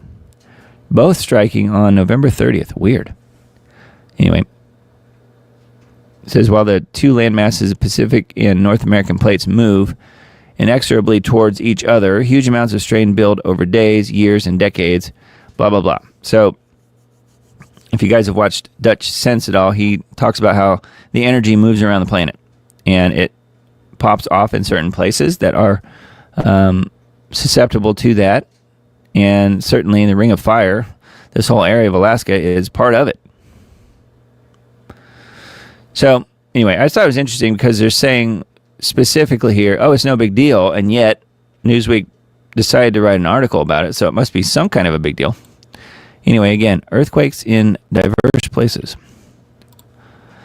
So this video, I'm not going to play it just because I don't have the sound queued up and I have to do it differently and move things around and blah, blah, blah. But you guys may have seen this. Apparently, it went pretty viral on TikTok. But then, for some reason, TikTok pulled the video down. It says, the subject matter here is, Trump isn't building a ballroom. Now, this lady's just sitting here talking.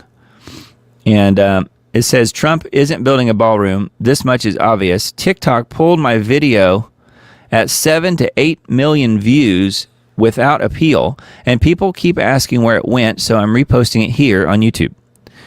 I'll just say this. An architect with 20 plus years on federal projects walked through why the numbers don't work and why the geometry is impossible. And when I looked at the donor list funding this project, it immediately read like a who's who of defense contractors and tech companies with very specific interests in government infrastructure. So I'll take the censorship as a compliment from Larry Ellison that I got a little too close for comfort with this one. I think she's exactly right. The Dre Dossier, if you want to look them up, they have a Substack and a YouTube channel. And we're going to link to this in the Substack post that I send out, so make sure you're on that list. Use the QR code in the upper left corner, and or you can just go to diamonddisc.substack.com as the crawler across the bottom will send you. And make sure you're on that list because you want to see this video, or of course you guys can just look it up on YouTube. It's not on TikTok anymore, and it is interesting that Larry Ellison, just like it's mentioned here, Larry Ellison is now part owner in TikTok, and now this video is gone and not available on their platform. So what she's talking about here is that, indeed, Trump is not building a ballroom, it's something else. And she goes into the fact that it's probably a data center. Now, I don't know if that means above ground or underground or where that is exactly, but anyway, you guys can take a look at this. I did find it pretty interesting. 4,100 comments, so a lot of people are interested in what this is talking about. It's already got 421,000 views. So people are interested in this, and the fact that, gee, it seems like we might be getting lied to. But she makes some good points in the video, for sure. It's not a ballroom, you fools. All right, now this is one of those side-by-side comparisons of justice in action. Or maybe not. Rochester man gets 180 days in jail for raping 2 girls under the age of 9. All charges will be erased from his criminal record if he successfully completes his probation. So he gets 180 days in jail for raping 2 girls under the age of 9. Now, just juxtapose that with Shiloh Hendricks, a name you may have heard, this white lady charged faces 270 days in jail for what? Using the N-word on a Rochester playground. So she used the N-word, and she gets 270 days in jail. And the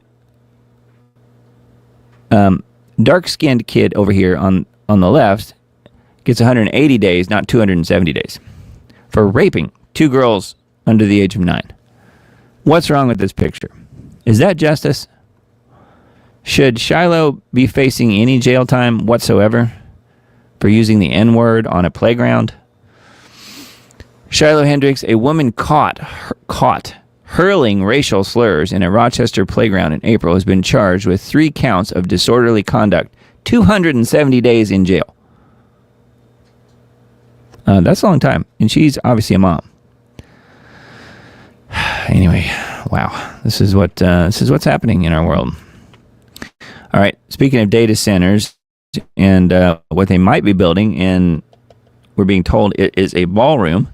The United States has, or will have, 4,165 data centers. So Canada has 293.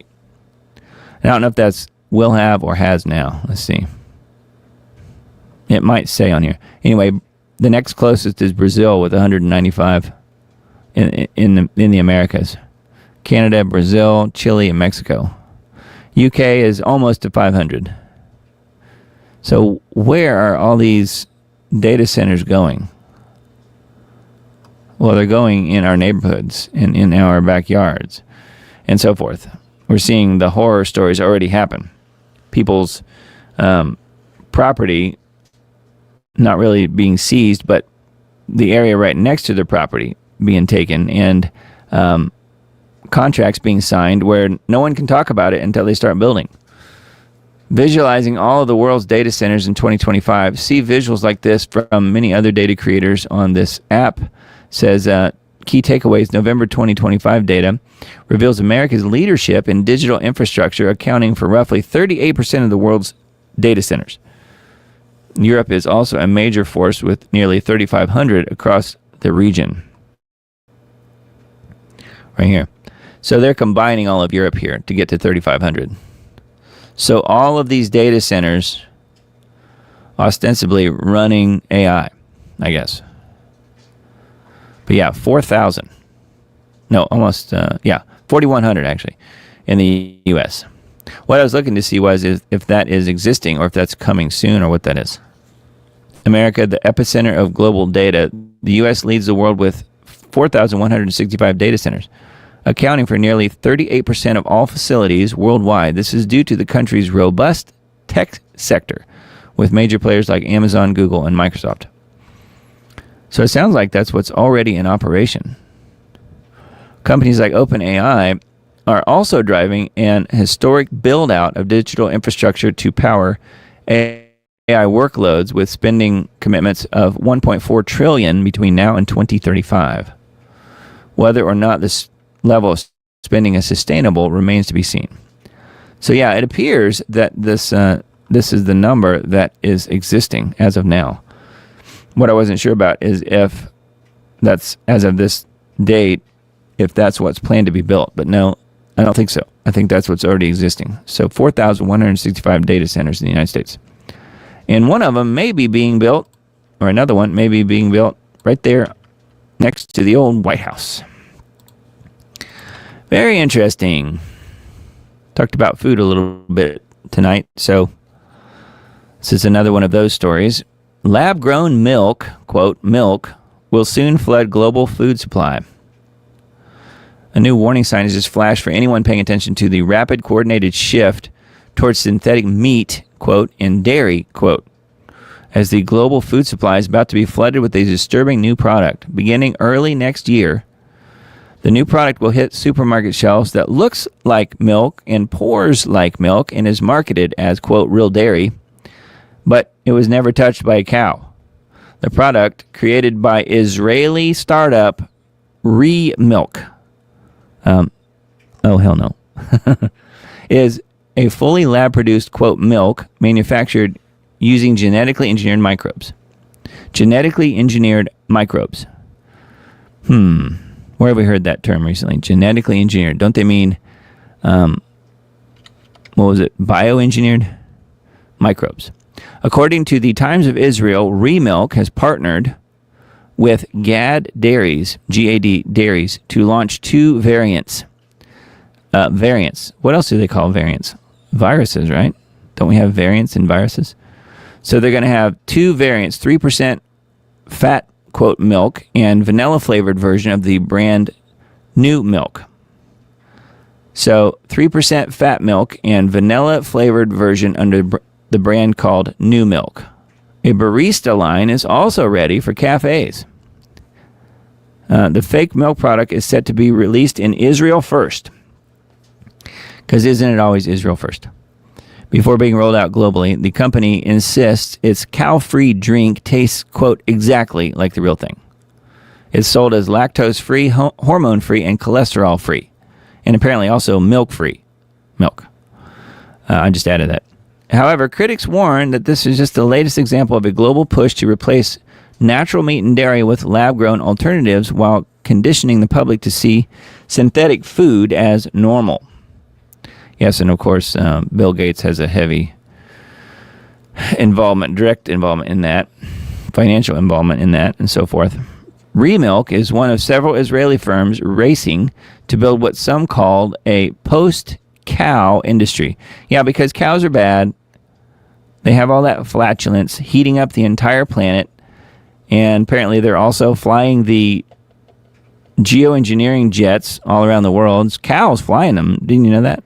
Because the cows are the thing creating all of this global warming that we're experiencing. The Strauss Group is already selling cow-free drinks and cream cheese through Imagine Dairy. Imagine Dairy. Don't they have all these clever names? Using the same gene editing fermentation techniques. No thanks. Here's another one. Unreal Milk. Fully lab-grown dairy clone. I'm waiting for the punchline here. Are they going to tell us that it's actually ground up crickets or something? Might as well be. I mean, sounds just as appealing. Natural farming is being replaced with stainless steel vats. Living animals are being replaced with engineered microbes. Essential nutrient-rich foods are being replaced with lab-designed replicas. Consumers are told it's innovative and ethical and efficient. But the truth is far simpler and far more alarming. The world's food supply is being flooded with synthetic foods at an unprecedented speed, often with no debate, little transparency, and massive corporate pressure behind them. Yeah, and they just put it out there and expect us to buy it because we don't know any better. Remilk's cow-free New Milk is not just a new product, it's a signal, a warning that the era of real natural food is being quietly pushed aside in favor of a manufactured alternative controlled by a handful of powerful companies, and that this shift is accelerating faster than most people realize. Yes, it is. So anyway, I thought that was a very important article, something to watch for. And I'm looking to see, obviously they're starting in Israel with this, but if they're starting in Israel, it will be here before you know it. So something to watch for, and I don't know how we're going to know. But there you go.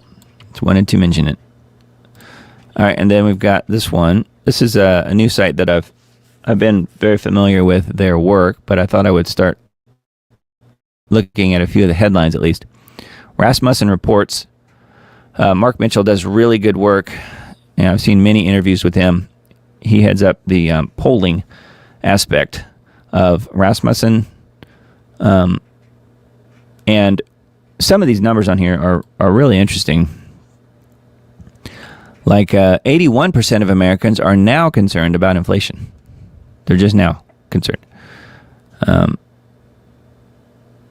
Looking to see if there were some others here. Voters still not sold on Trump's plan for 600,000 Chinese students. Well, that's good. Consumer spending update. Economic confidence declines again in November. Just 32% now expect higher stock prices. Lots of polling data turned into articles to have a look at. 43% view DEI as an excuse for discrimination. Millions experienced CV19 VAXX side effects. No kidding. Yeah, and millions more died. Just 37% attend religious services regularly. So anyway, that's Rasmussen Reports is where that is. So we'll come back to that and we'll look at that specific articles and stuff like that in the coming weeks. They have some really good data, some really good information. All right, this one appears to be a Substack. Yeah, it's a Substack called Uncorrelated, White by Default. Now, this is what we were getting into a little bit ago with the guy that was going to blow up Fort Worth, right? White by default. Systematic bias in U.S. criminal racial assignment. Misclassification inflates white rates 4 to 6%, deflates Hispanic rates 20 to 31%, and evidence from 1.5 million records. Introduction. Every so often, an X viral post emerges showcasing how non-white races are being systematically misclassified as white, which is what we showed you a little bit ago. The implication is that it never occurs the other way around and therefore must be malicious. A phenomenon of anti-white racism to cook the books in favor of non-whites to attempt at reverse racism to hide that pesky 13 to 52. I guess that's the ratio we're talking here. So yes, this is a Substack here. Matt Van Swol is a guy that I've mentioned multiple times here on the show. I ran down the rabbit hole last night. What I've discovered is shocking. I searched through thousands of arrests in my county, and every single Hispanic individual, every single one who has been arrested is labeled as white. Not one, not two, but hundreds. How long has this been going on? So look, let me see if we can get a little bit. Hold on.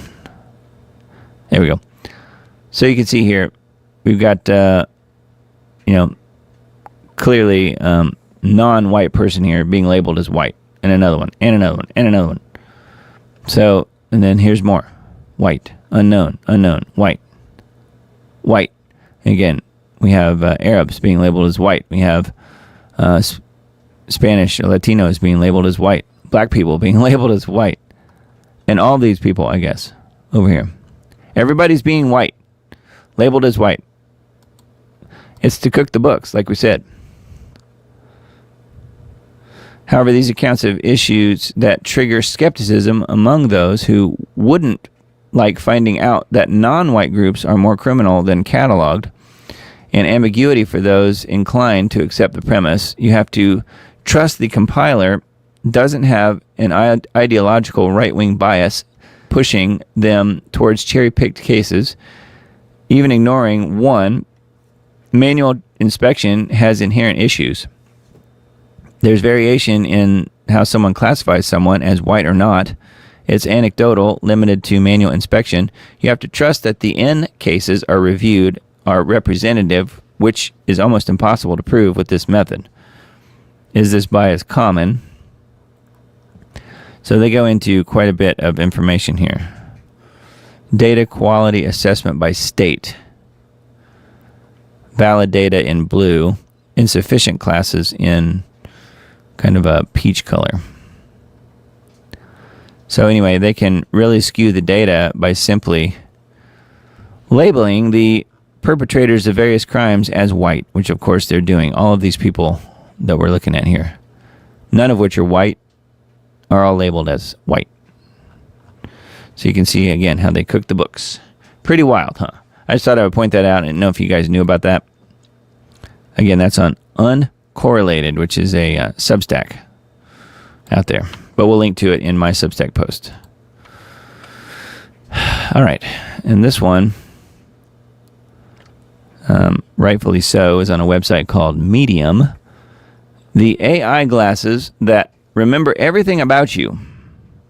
Brilliant Labs Halo explained. And it starts out with kind of maybe a good usage perhaps, but then we find out some other information. Imagine this. You meet someone at a party, you forget their name 5 minutes later, and desperately try to fake it. Now, imagine your glasses casually whisper, "That's Sarah, you met her last month at a startup event." Creepy? Question mark, maybe. Useful? Question mark, absolutely. Welcome to Halo AI Glasses by Brilliant Labs. The gadget everyone's calling a memory upgrade for your brain. Yeah. These sleek little spectacles come with an onboard AI called NOA, N-O-A.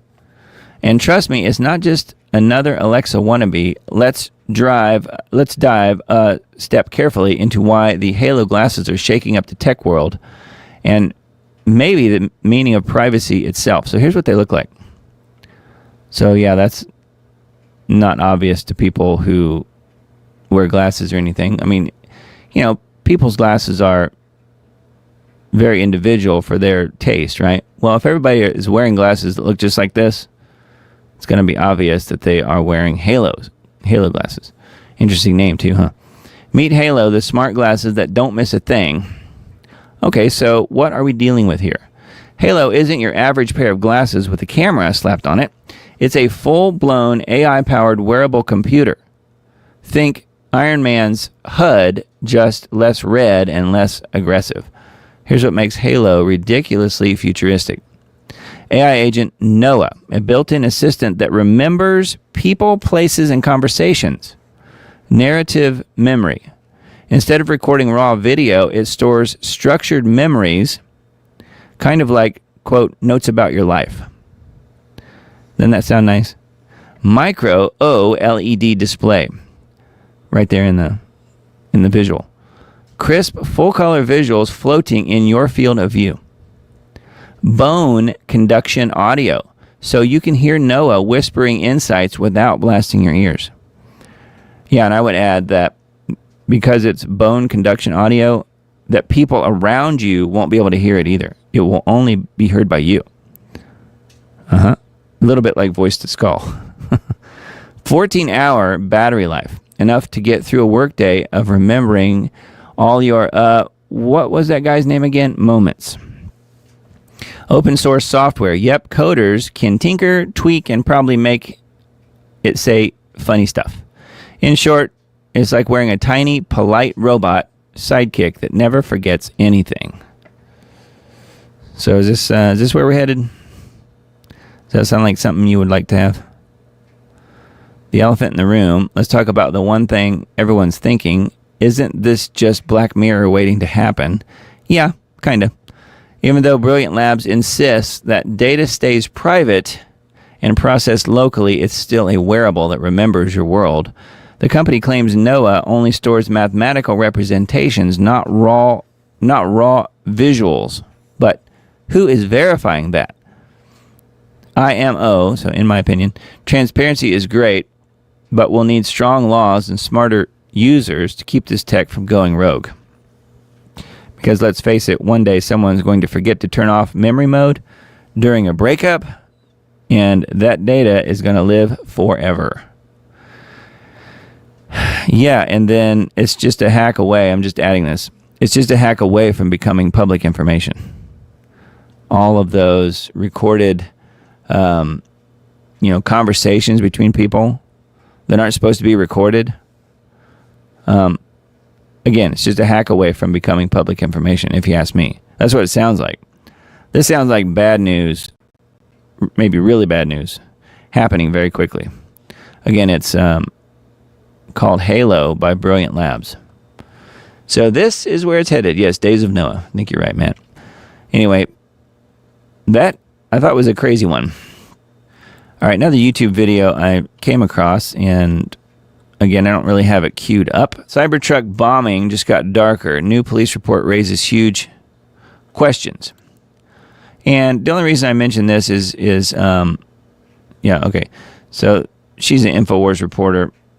And the only reason I mention this is because I was just a few blocks away when this happened in Las Vegas at the turn of the new year. So right around the 1st of January, earlier this year, Las Vegas police just released a new report this week regarding the Cybertruck explosion at the Trump Hotel. Remember that? Involved combat veteran Matthew Livelsberger, that he had a very long manifesto on his phone, but you're not going to see it. Doesn't that sound familiar? Yeah, that's exactly what happened as far as the manifesto thing not being released. It's exactly what happened in the Nashville shooting here, just a few miles from where I'm sitting. And I guess that's all that we have here on this particular story. But yes, it's not going to be released as far as the manifesto that was on his phone. But what I'm wondering is, why did it take almost a year for us to even find out that there was a manifesto on his phone? Why did that take so long? A Cybertruck bombing in or at the Trump Hotel in Vegas. So again, kind of a crazy new development there on that story. All right, and then futurism. Thought this was weird. It's kind of a sort of a holiday story, but not really. Giant AI-generated Christmas decoration being torn down after residents noticed grotesque horrors hidden in it. You'll never guess why. So here we see some crazy snowmen and birds and dogs, and I don't know what they're supposed to be. Earlier this week, locals in Kingston, so this is in the UK, I guess, upon the Thames, a small borough southwest of London, were perturbed by scenes of Lovecraftian horror in the form of two enormous murals that appear to have been sloppily generated by AI to celebrate the holiday season. They just slapped them up here, see? The murals showed horrifyingly disfigured people, animals, and even a demented snowman, harkening back to a not-so-distant past when AI image generators struggled to generate pictures of hands with 5 fingers. Yes, that's very true, and I've noticed that some still do. Some joke that murals were put up to celebrate the return of our Dark Lord, while others question how such carnage was approved in the first place. That's because people didn't even bother to look at it. They just slapped it up there. The dubious artwork appears to have proven controversial enough for the affected building's owners to tear it down. As local journalism outlet London-Centric reports, though not for obvious reason that one would assume, a well-placed source told the publication that the art was created by artist Matt Collishaw, who's known for using AI to create well-reviewed art. But while Collishaw has yet to publicly assume responsibility, London-Centric reported that the artwork wasn't being taken down because it was lazy or nightmare inducing. Instead, onlookers reportedly took issue with the AI slop's purported political message. One of the murals depicts a crowd of people splashing through ankle-length water, possibly invoking scenes of migrants crossing the English Channel, a point of major political contention in the UK. So yeah, they're worried about hurting the Muslims' feelings yet again. The adorned building's owners told London-Centric that nobody knows what made the murals political, insisting that they depict a Christmas scene inspired by 16th century Flemish painter Peter Bruegel, blatantly ripping off one of the most significant Renaissance painters in history doesn't necessarily sit better. It is worth noting. The depictions launched a heated discussion, with some reportedly claiming that it was mocking migrants, while others believed it was an attempt to humanize those who risked their lives by attempting to cross the channels on boats. The bizarre incident suggests people have become so sensitive to political football subjects like immigration in the UK that they're seemingly willing to look past a demented snowman and Cthulhu invoking demons, a sad state of affairs as xenophobia and racism continue to rise on the island nation. So they tore down the AI-generated horror murals across these buildings here. You can see some of the warped animals, whatever it was. They were supposed to be birds or dogs or bird dogs or something. I don't know what. So yes, AI-generated slop is what they call it. But yeah, it's a good thing we didn't hurt any Muslims' feelings. I mean, that's like the most important thing, right? We would not want to do that. All right, Wise Wolf Media's Substack, Examining the Existence of God. It's the newest article. And then Stairway to Hell, the ritual that destroyed Led Zeppelin. Jimmy Page's Dangerous Game with Demons. Babylon never fell, it just moved to Rome. The book Vatican Assassins Couldn't Destroy. The most evil man in the world wants total control of your future, and he might get it. A Wise Wolf deep dive into Klaus Schwab. The Kennedy Effect, only the good die young. Is RFK Jr. following the same road to an early grave as his uncle and father? They're not building AI, they're building God's replacement. The garden, the serpent, and the machine that wants your soul. So those are some of the topmost Wise Wolf Media Substack posts. They're usually all pretty good, so I thought I would mention that in case you guys want to check out Wise Wolf Media on Substack. It's a good one. All right, here's one more on I feel like we've had a lot of food stories tonight. Here's one more. So we had lab-grown milk a little bit ago. Now we have lab-grown bacon to flood American food supply. Fake bacon is set to flood the American food supply as soon as a California biotech startup. So nothing is safe from being attacked here. Now they're going after bacon. And that'll really offend the Muslims. Fake bacon is set to flood American food supply soon as a California biotech startup takes the next step in the global push to replace real meat with lab-grown substitutes. However, convincing the public to accept a new hyper-processed food, quote, food, I would spell food with a PH. That's how we should do that. You know, we should also just start spelling food with PHOOD, because it's fake food. Hyper-processed food may not be so difficult as the corporate media is ecstatic about it. Mission Barnes, a Bay Area company specializing in lab-grown pork, is now rolling out what leftist outlets like Mother Jones and Grist are breathlessly celebrating as bacon without killing pigs. The company claims it has developed a form of cultivated pork fat grown in bioreactors that can be mixed with plant proteins and sold as real meat. Doesn't that sound good? Corporate outlets are framing it as a triumph of sustainability. There's that word. You know it's UN Agenda 2030 if it says sustainability and compassion. But critics warn it looks far more like another coordinated attempt to push Americans away from traditional food systems and toward lab-created, corporately controlled meat. Not farming, but manufacturing. Yeah, it's also going to cause all sorts of new cancers. Isn't that lovely?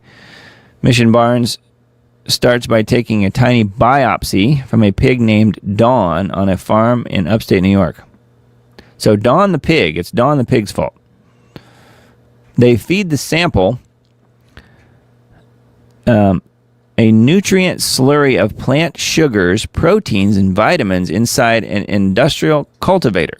Over 2 weeks, the fat cells multiply in tanks instead of in the animal. What happens when cells multiply? It's called what? Cancer. And that's what we're going to be eating? I don't think so. Once grown, the fat is combined with plant protein to create a hybrid product. It's not a pork chop, but an unstructured, moldable substance closer to ground meat. Yikes. Mission Barnes markets it as a base for bacon, meatballs, sausage, and other foods that could be reshaped without resembling an actual animal part. This isn't farming, however, it's food manufacturing and globalist-aligned interests are already calling it the future of eating. Well, they mean the future of eating for the rest of us, not for them. You see. Anyway, there's more here, but we don't really need to go on, do we? Here's where it's talking about sustainability. So yes, bacon and then milk, as we mentioned before. And you name it, they're going after it. If it's got anything good about it whatsoever, they will make sure that it goes away and then you can't access it. All right, the SIFT, we have, I thought we would look at the headlines. I didn't have any specific articles pulled up on this. Another article about the National Guards woman. Thanksgiving Day earthquake rattles Alaska. So again, it's not important. It happens all the time. And yet here's another story about the earthquakes in Alaska. So figure that one out. Death toll from Hong Kong apartment fires where the buildings didn't fall down, but they were all burned up. This says rises to 83. I think it's well past that. Record shopping expected for Thanksgiving weekend. Not sure if you guys went shopping over this weekend, Black Friday through, I guess, Cyber Monday's tomorrow. I did not. I stayed away. Thanksgiving gatherings stay larger post-COVID, surveys say. Well, that's good. All right, let's see here. Let's look at leohoman.com. That's the next site I've got here for us. Launching the Genesis mission. Trump signs creepy executive order elevating AI to national security status in effort to achieve global dominance.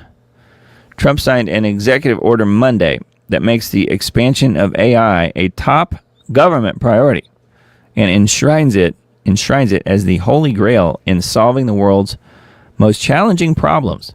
At least that's the claim. But is there more to this sinister agenda at work here? The executive order is called Genesis Mission. Note the choice of biblical language. Makes the development of AI a matter of national security, meaning everything and anything will be thrown at it, with no regulations or protections against the dark side of this technology. This is an important story, vital to be aware of, so let's break it down. So there is the full article here linked on leohoman.com. And it's also on his Substack as well, I think. Let's pull that up real quick. But yeah, AI, launching the Genesis mission. Here it is. Leo's newsletter, leohoman.substack.com. I think that's the newest article. A couple others from the 17th and 18th, but he must have taken most of the week off or something. But that's an important one. Launching the Genesis mission. So, yes. Something to keep a sharp eye on. I don't think Trump understands AI whatsoever. Do you guys? All right, and then Natural News article. Afghan gunman behind National Guard shooting previously worked with the CIA in his home country, which is one reason they wanted him over here, I guess. Lakanwal, however you say it, 29, an Afghan national who previously worked with the CIA and U.S. forces in Afghanistan, ambushed 2 National Guard members near the White House. He entered the U.S. in 2021 under Operation Allies Welcome, the Biden-era evacuation program for Afghan allies. Army Specialist Sarah Beckstrom, 20, was killed, and Air Force Staff Sergeant Andrew Wolf, 24, was critically wounded. Again, I think he was shot in the neck, so I don't know if he'll make it or not. Hopefully he will. Lakanwal fired 4 rounds from an unregistered revolver, stole Beckstrom's weapon, continued shooting before being subdued. So anyway, and also being stabbed with a pocket knife. So yeah. Further information here on this article on Natural News. It's the only one I pulled up from this site, but as always, they always have some good stuff on there. Wine Press. Let's take a look at Wine Press Substack. Elon Musk says, work will be optional. Money will stop being relevant in the next 10 to 20 years because of AI. That's what he's saying. Declaration of war. Trump declares Venezuela's airspace to be closed in its entirety. So it says land strikes will begin very soon. Well, we keep hearing that, but luckily it hasn't happened yet. I don't know. My guess is it probably will. I just don't know how quick. So they've got the Campbell Soup story here as well. Tariff flop. Blue-collar employment plunges for the first time since COVID, with 59,000 jobs lost. Anyway, got some interesting articles over on the Wine Press Substack. It's one of those Substacks I usually refer to. Then we've got some Gateway Pundit articles as well. Thought this one was weird. Well, it's weird based on the main subject line here of the article, but just the fact that this even exists is kind of strange. It says the head of baby Jesus stolen from controversial inclusive nativity scene in Brussels. So the head of the baby Jesus figure has been stolen from Brussels' newly unveiled nativity scene in the historic Grand Place. The theft follows widespread criticism of the display's inclusive design, which features faceless figures made from patchwork recycled fabrics. So isn't that lovely? Europe is erasing Christianity. Nativity of Shame in Belgium, a so-called German artist, was paid 75 grand to create a nativity scene. She used recycled fabric to make the Holy Family and the wise men. Recycled fabric. You can see what the faces look like right here. There are no faces. It's just patchwork. Because again, we don't want to offend the Muslims. That's what this is about. City of Brussels introduced a revamped nativity scene on Friday, replacing an older version that officials said had become too damaged. Mayor Philippe Close, a Socialist Party politician and self-described secularist, commissioned the design through the cathedrals of St. Michael and St. Gudula. The selected artist, Brussels-based Victoria Maria, created the scene using sustainable materials. There's that word again. Depicting Mary, Joseph, baby Jesus, a donkey. Oh, wait, I bet the donkey has a face. Yeah, it kind of does. 3 wise men and a shepherd and a sheep, all without distinct facial features. So nativity scenes in Brussels are anonymous, faceless, to make experience more inclusive and avoid offending anyone. A true horror. So there you go. I was looking to see right here. Nativity scene in Brussels is faceless to make it more inclusive and avoid offending Muslims. There you go. They don't want to offend the Muslims.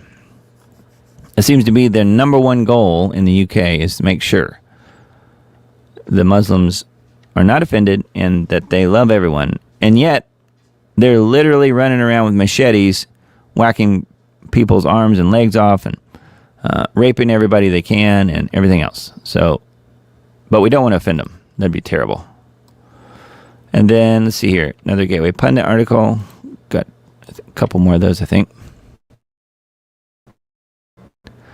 We should throw her the H out of the country. Trump goes off on Ilhan Omar for marrying her brother, which she did. I don't think it was incestuous. I think she just did it to get into the country or become a citizen or whatever, which of course is completely illegal. But it's okay when she does it because she's a Democrat.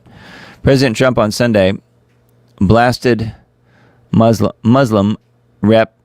Ilhan Omar in remarks to reporters aboard Air Force One. President Trump and Melania traveled from Mar-a-Lago to the White House after spending Thanksgiving in Florida. Trump told reporters that Democrat Rep. Ilhan Omar should be thrown the H out of the country after she reportedly married her brother to defraud immigration, which that is true. The paperwork proves it.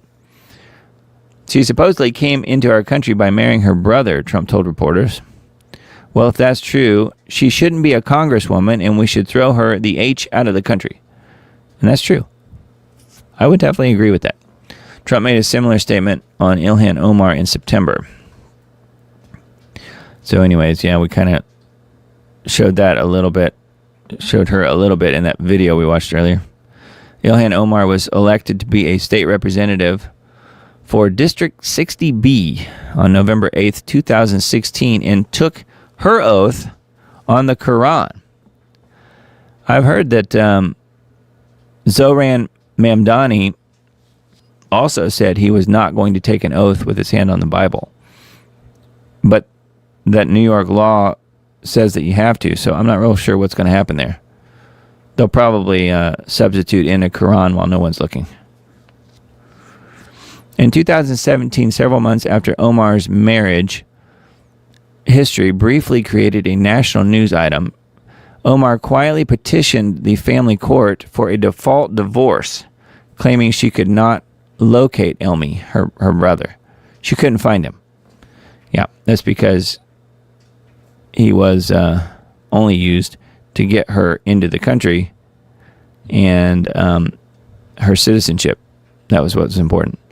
She was suspected of using campaign donations to pay for the divorce from her brother. Ilhan is currently married to her political consultant. So isn't that lovely? So again, Trump is not wrong on that one. He's wrong a lot, but he's right on that. All right, and then let's see here. The next Gateway Pundit article, I thought this was interesting just because I know we have some Indiana folks in the audience, including myself. I grew up there. Snowy roads caused 45 vehicle pileup in Indiana. A massive pileup occurred in Indiana as winter storms hit the Midwest over Thanksgiving weekend. On Saturday, snowy conditions on Indiana's I-70 led to a massive 45 vehicle pileup. Look at that. Man, that's a mess. Indiana State Police officer who responded to the scene surprisingly reported there were no serious injuries as a result of the pileup. You can kind of see the mess. Those people were going pretty fast. Apparently, I mean, based on the wreckage here, it's amazing that there were no injuries, or no serious injuries anyway. Icy road conditions led to a massive 45-car pileup on I-70. Happened outside of Terre Haute,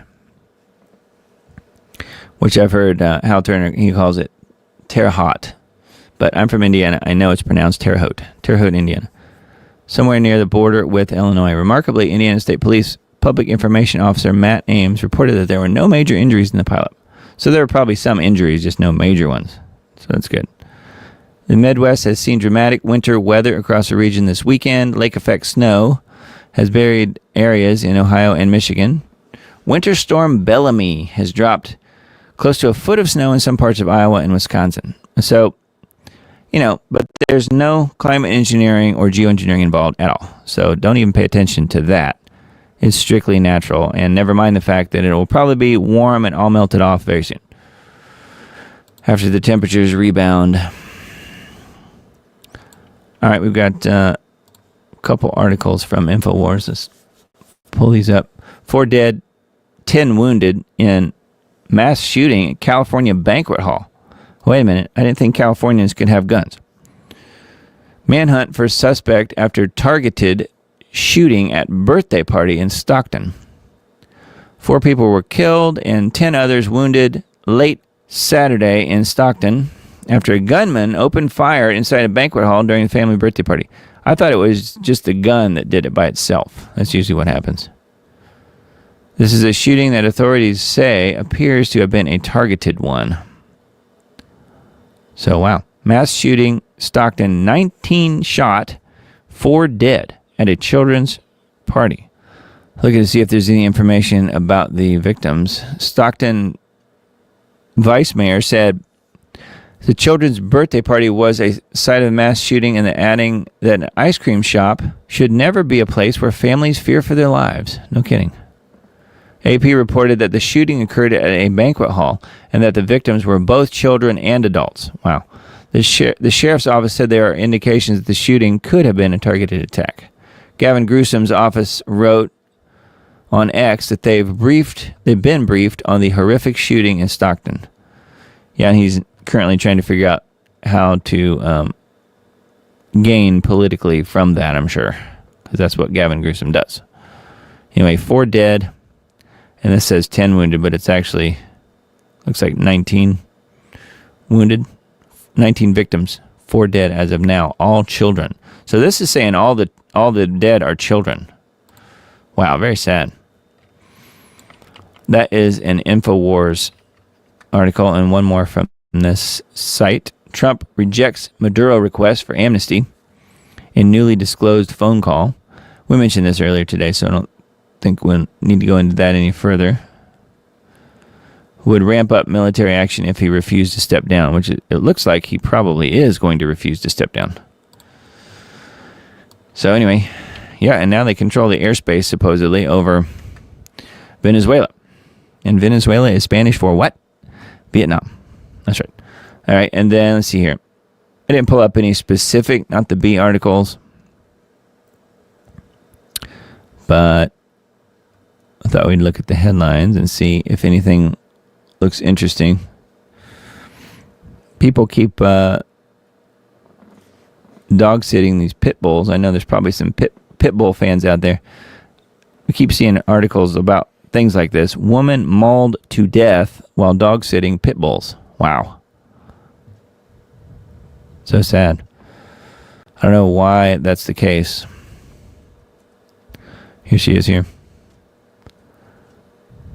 What else? P. Hegseth is preparing to cut the U.S. military's ties with the organization formerly known as the Boy Scouts. Oh yeah, you can't have the Boy Scouts anymore. I mean, there are no such things as boys. You guys know I'm a hockey fan. I'm not really a Islanders fan, but this is pretty amazing, and it just shows the drive and the toughness of hockey players. This guy, Kyle Palmieri, pretty famous Islanders player, was on the ice. He tore his ACL while he was on the ice, and he gets up, and he somehow gets the puck and throws it over to another guy who then scores a goal. So as he's getting off of the ice, after he'd already completely torn his ACL in his knee, he gets an assist and basically helps score a goal. He doesn't just whine and complain and the whole game stops and then they bring a stretcher in and get him off the ice. No, he limps off the ice after getting hurt and then helps score a goal and then gets off the ice.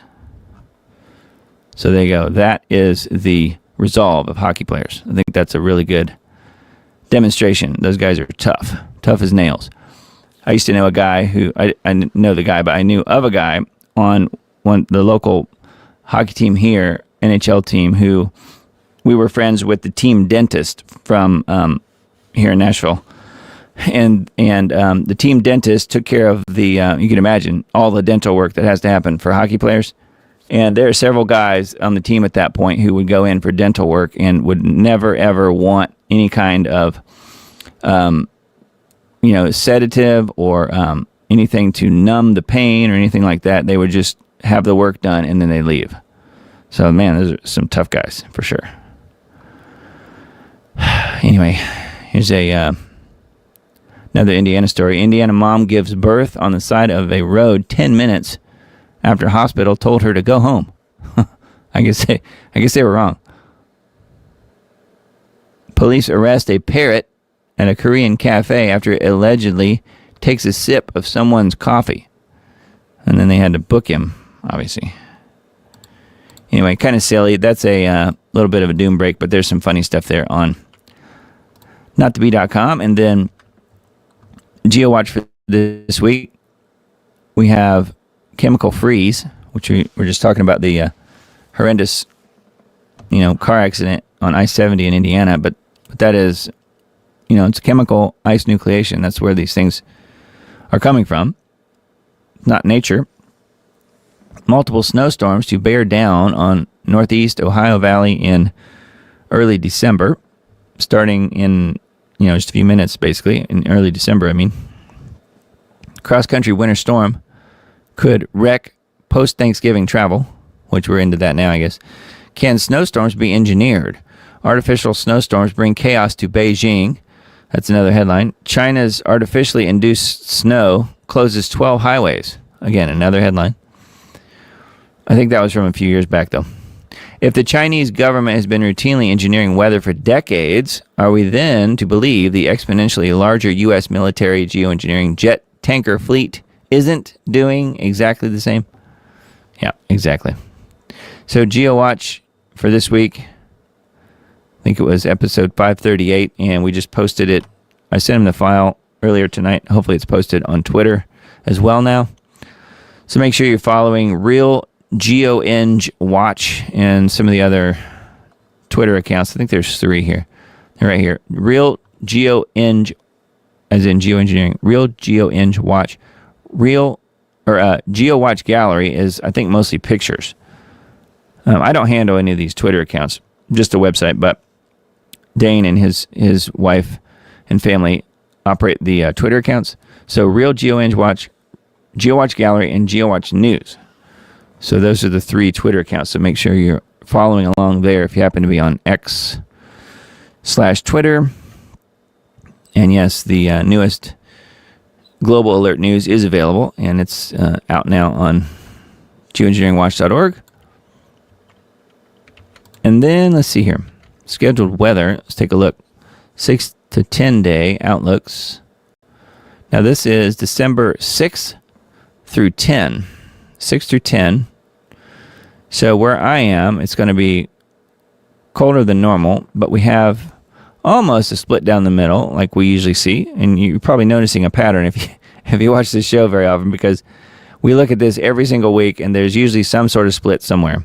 We have the hot side on one side, the cool side on the other side, as far as temperatures go. Might not be an exact split right down the middle, but sometimes it is. This one is kind of got a big swath through the middle here, but you do have one cool section, one above normal section.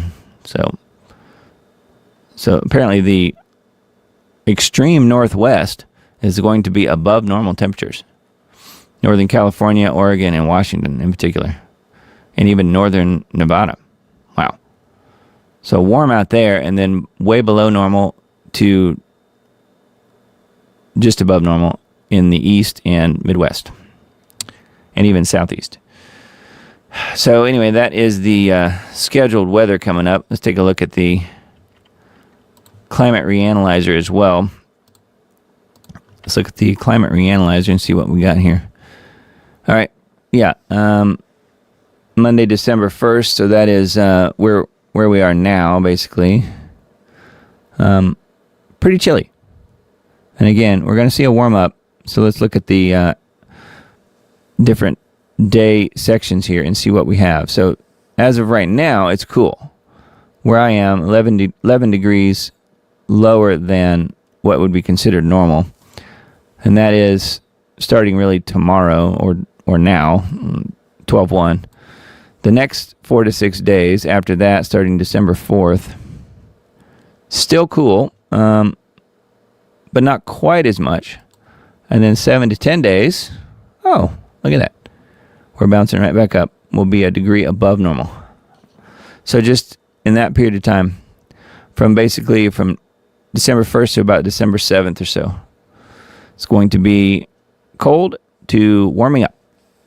So we're starting to see the bounce back here. If we could go even further out, which we can't on this, we can only go 7 to 10 days out. But my guess is you would see even more warmth here. I'm just speaking about where I am, but just in general, we see the chemical cool downs, and then that goes away. And then you see the bounce back warm up happens week in and week out, season after season, without fail. But that is geoengineering. That's what it does. ClimateAndEconomy.com for November 29th roundup. Friday ice update. Arctic sea ice extent is currently the lowest on record. And I know people talk about how, there's ice all over the Arctic and everything, but they've changed the way they measure it. They call just slush on the surface ice pack now.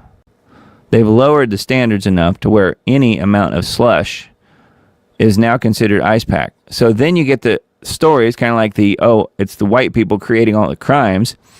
you get the story saying, well, the ice pack is expanding. That's not the case. It's just being measured differently. It's slush. Astonishingly, sea ice still hasn't started to reform over the Barents Sea area yet of the Arctic. This includes record low conditions around Svalbard as well. So what is that, Greenland?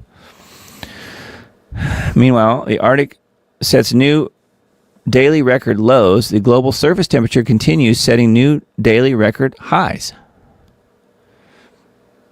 British farmer becomes world's northernmost olive producer. So they're producing olives in the UK,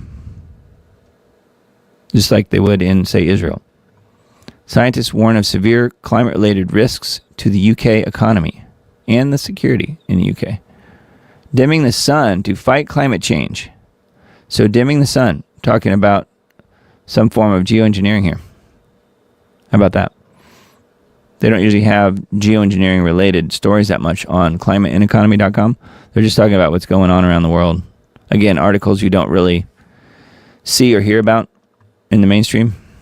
So there's more. There's quite a bit here. Flooding and record heat and all kinds of stuff. Desertification, cold spells in Asia. So there's crazy weather all over the world, due in large part to geoengineering. Not because of cow flatulence. I know it's hard to believe. Unless the cows are flying the planes, it's not the cow's fault. Anyway, all right. And then one more from, let's see, Israel 365 News. All right. Thought this one was weird. AI unlocks 1,000 years of Jewish history hidden in Cairo's sacred archives. How does AI do that? For more than a century, scholars have pored over Cairo Geniza, I guess, the largest collection of medieval Jewish manuscripts in the world. Knowing that its 400,000 fragments hold secrets of Jewish life, all that matters, learning and law from a millennium ago, but until now, most of these documents have remained locked away. Not by secrecy or censorship, but by sheer impossibility of reading them all. But that is about to change. I bet it is.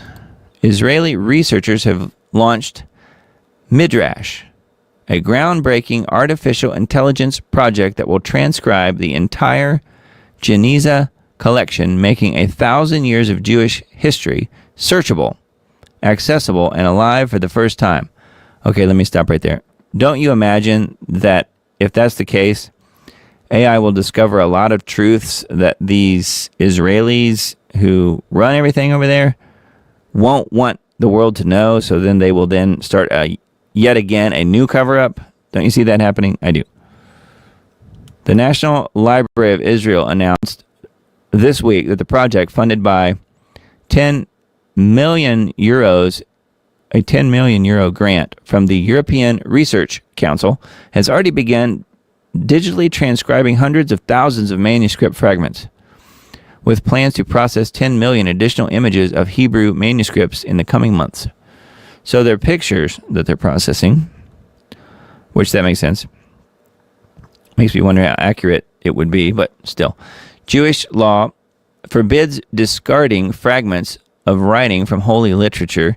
Instead, worn out or disfigured writing is stored in a designated area called a geniza, meaning to hide or to put away, either in a synagogue or cemetery, before proper cemetery burial. Wow, they're going to bury the fragments? Weird. Anyway, there's more here. Midrash changes that equation using an open source platform called eScriptorium. Researchers have trained artificial intelligence to recognize and transcript Hebrew script in all of its medieval variations. The AI learns by studying existing transcriptions prepared by scholars, then applies that knowledge to decode new manuscripts. When the system encounters difficult texts, human researchers review its work correcting errors and improving the training. The result is a feedback loop that makes the AI increasingly accurate while exponentially speeding up the pace of discovery. Yeah, lots of pop-ups on this website. Anyway, I guess that's all I wanted to say about that, but I do think it's interesting. But yeah, they're going to be using AI to unlock 1,000 years of Jewish history. And I'm sure it'll all be public information and they won't hide anything whatsoever, right? I mean, Israel would never do that. Would they? That is a rhetorical question. All right, let me see what I had on my X account this week. I did repost a few things. They used to call it retweeting, but now it's just reposting. Yeah, Tucker saying here, 30-second clip, praying for people is now a crime in Great Britain. You know, we've seen those articles where people praying outside of, and even outside and down the street a ways from an abortion clinic or something, those ladies getting picked up, getting arrested. Praying for people is now a crime if you're in Great Britain. If VAXXs saved lives, we wouldn't be allowed to have them. You know, that's a really good point. I'd never really thought about that. But if the vaccines really worked and it really saved lives, would we actually be allowed to have them? Think about that. That's a great question. Roger Stone tweeted, free Tina Peters. I mentioned her last week quite a bit. And, again, she's still sitting there rotting in prison in Colorado, and Trump does nothing. Why? And then, let's see. Looking to see if there's any update here. Candace, our show will be off the air this week, meaning during Thanksgiving. As an update, both the White House and our counter-terrorism agencies have confirmed receipt of what I reported publicly. Emmanuel Macron attempted to organize my assassination, meaning Candace, per a source close to the first couple. Also, I will again state that the French legionnaires were involved in Charlie's assassination, but they did not act alone. For all of you who doubted my claims, you can now look to the President of the United States and our intelligence communities to issue a statement to confirm whether I am telling the truth, Candace states. This was posted on the 25th, so a few days ago. Anyways, and then let's see. This was funny. A group of rats. You guys know what a group of rats is called? And then Owen Schroyer piped in, yeah, Congress. Exactly. Congress. This logic is lost on many people. Anything certified as safe and effective should not need liability protection. That's a good point, too. Anything certified as safe and effective should not need liability protection. Yep, and then there's the rats in Congress. Anyway, that is Diamond Report on X. Please follow along if you aren't already. The Diamond RPRT. I had to abbreviate report because it wouldn't fit.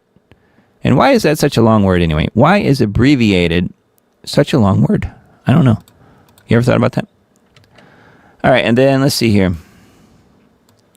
I've mentioned it multiple times. If you scan the QR code, I know you guys love QR codes, don't you? Can't wait to scan it. But if you scan it or just type in diamondista.substack.com, you get this page. And you can drop your email address in and click subscribe and, access the information. If you don't want to do that, it's fine. I've made it all free anyways. You don't have to share your information. It's totally fine. But you just click on no thanks and it takes you right into the site and you can access all of the info there. So yes, Substack is where I post the links to the shows, and not only the links that I talk about, the articles I talk about and so forth, but also the links to all of the various platforms. You know, the final version of the show tonight, the different YouTube versions, the BitChute, the Brighteon, the Rumble, all those things. Those are all taken care of on that one place, Substack. So, and then thank you to the 8 subscribers. We're up to 8 now on Subscribestar. So thank you guys. You know who you are. I always like to say that because it's true. I don't want to mention somebody and forget somebody else, and I don't know that people want to be mentioned anyways. But thank you guys for your support. It really helps me to pay the bills and make things continue to run as smoothly as possible around here. Again, I'm a one-man band. I do it all. I don't have any employees to push around. Just my computers. If my computers get mad at me or start mouthing off, then I just shut them off. So that's the best part about having computers as your employees. You can just turn them off. And I've had to do that a few times. So anyway, but yeah, thank you guys for helping to support the Diamond Report. Subscribestar is a great way to go to do that. And again, totally optional and certainly well appreciated. If you don't have the funds or can't or don't want to support financially, that's fine. Please share the show, the Diamond Report, on YouTube. There's 2 different channels, depending on which one you happen to be on tonight, or you might be on Rumble. The old channel that was revived and reinstituted from Google, which, by the way, I wanted to mention too, that not only did I get this channel back, I also helped Anthony Patch get his channel back too. So his channel and my channel were both banned the same week in January of 2021 when the you-know-whats rolled out. And we were saying things about those things that you inject, and his channel got banned and then my channel got banned, or vice versa. And yeah, same week in 2021, but he got his back too as well. So that is really good news. Hopefully they will stay afloat, and he's going to be putting out more content as well. So Anthony is back up and running on YouTube. He's got a secondary channel as well, just kind of like I did too. And this is the main backup channel. So we have 2 channels. We have Take It to the Lord in Prayer, which is now the backup channel. Looks like this. But the Diamond Disc channel has the most subscribers on it, and that I consider as the main channel. But please share the videos, share the live news broadcasts, and you might notice, if you happen to be a subscriber on the channels here, that we'll have the live version of the show tonight, which is the raw, unedited version of the show, is up during the course of from the time I finish the show until at some point when I publish the new version. That's what I call the final version. That might be Monday night, could be Tuesday. This live unedited show will stay up until that point. And then after that, I set this live show to unlisted, so the link still works, but it will disappear from the live broadcasts. So like for right now, we see the current show that I'm working on. That's here. But last week's live show isn't listed under the live tab. It's listed under videos because even though the link for last week's show still works, this is what I consider to be, this one right here, is the newest one from last week. That is what I consider to be the final show. It's got the title, it's got the thumbnail cover, and all of that. The extra work that I put into it, editing, cleaning it up, mastering the audio, making it all sound good, look good, as good as possible. I mean, it is me we're talking about. Make it look as good as possible and sound good as possible. And sometimes I will add stuff in the final version that I don't have in the live version of the show. So it is possible that the uploaded version that you see a couple days later will have added content. It's usually just videos. I don't usually go back and add other articles and things where I'm on camera and talking. I don't usually do that unless there's some sort of technical problem. But I do often add extra videos, or I may take away videos that you see when you're live with me here tonight. You might see a video that I play that I remove from the final version just to keep the length of the show down as much as possible. Like last week, we went really long on this show. We were at close to 3.5 hours. Well, I edited it down last week to 3:06. So that way it gets rid of some of the extra stuff that I didn't feel as necessary as the 3 hours and 6 minutes of solid information that you got. Just as a for instance, So typically I'm removing things that are what I consider extra stuff, but sometimes I will actually add things as well if I've missed something or wanted to add it that you should see later. So if you miss the upload version, know that it is slightly different and always, in my estimation, always better than the raw version that is the live show. But I want to leave the live show up as long as I can while I'm working on the other one, if that makes sense. It probably doesn't. I know, it's as clear as mud, right? All right, and then let's see here. The BitChute channel, again, I'm copying and pasting one by one here at a time just because my browser was just not cooperating today. So we're just doing one at a time. I guess it's working all right. BitChute channel, the Diamond Report on there. Again, newest show. Crowdsourcing the investigation between, Candace investigating what happened with Charlie. So BitChute and let's see, Rumble. And then hello to the Rumblers out there. Let me see if you guys had any comments in chat. We have a few people watching. A few comments. Miss Emily posting things on the Rumble chats. Thank you for doing that. Talking about the merch, talking about the band group, talking about Truth Hunters, and talking about Substack and Subscribestar and all that stuff. So thank you, Emily, for posting all that stuff. Yeah, the Rumble channel, again, the final version of the show will get uploaded to Rumble as well as back on YouTube and uploaded on BitChute and uploaded on Brighteon and all that stuff. We'll do all that stuff. The live version of the show is available for a day or so, same as it is on YouTube, because we are currently live streaming to two YouTube channels and my Rumble channel. So it'll stay on there as well if you missed that.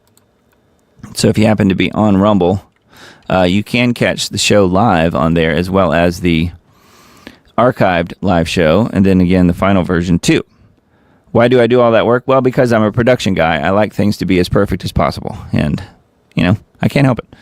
Crowdsourcing the investigation, that's the newest show again from last week, available on Brighteon, and it's brighteon.com/channels with a S and then /Diamond Disc.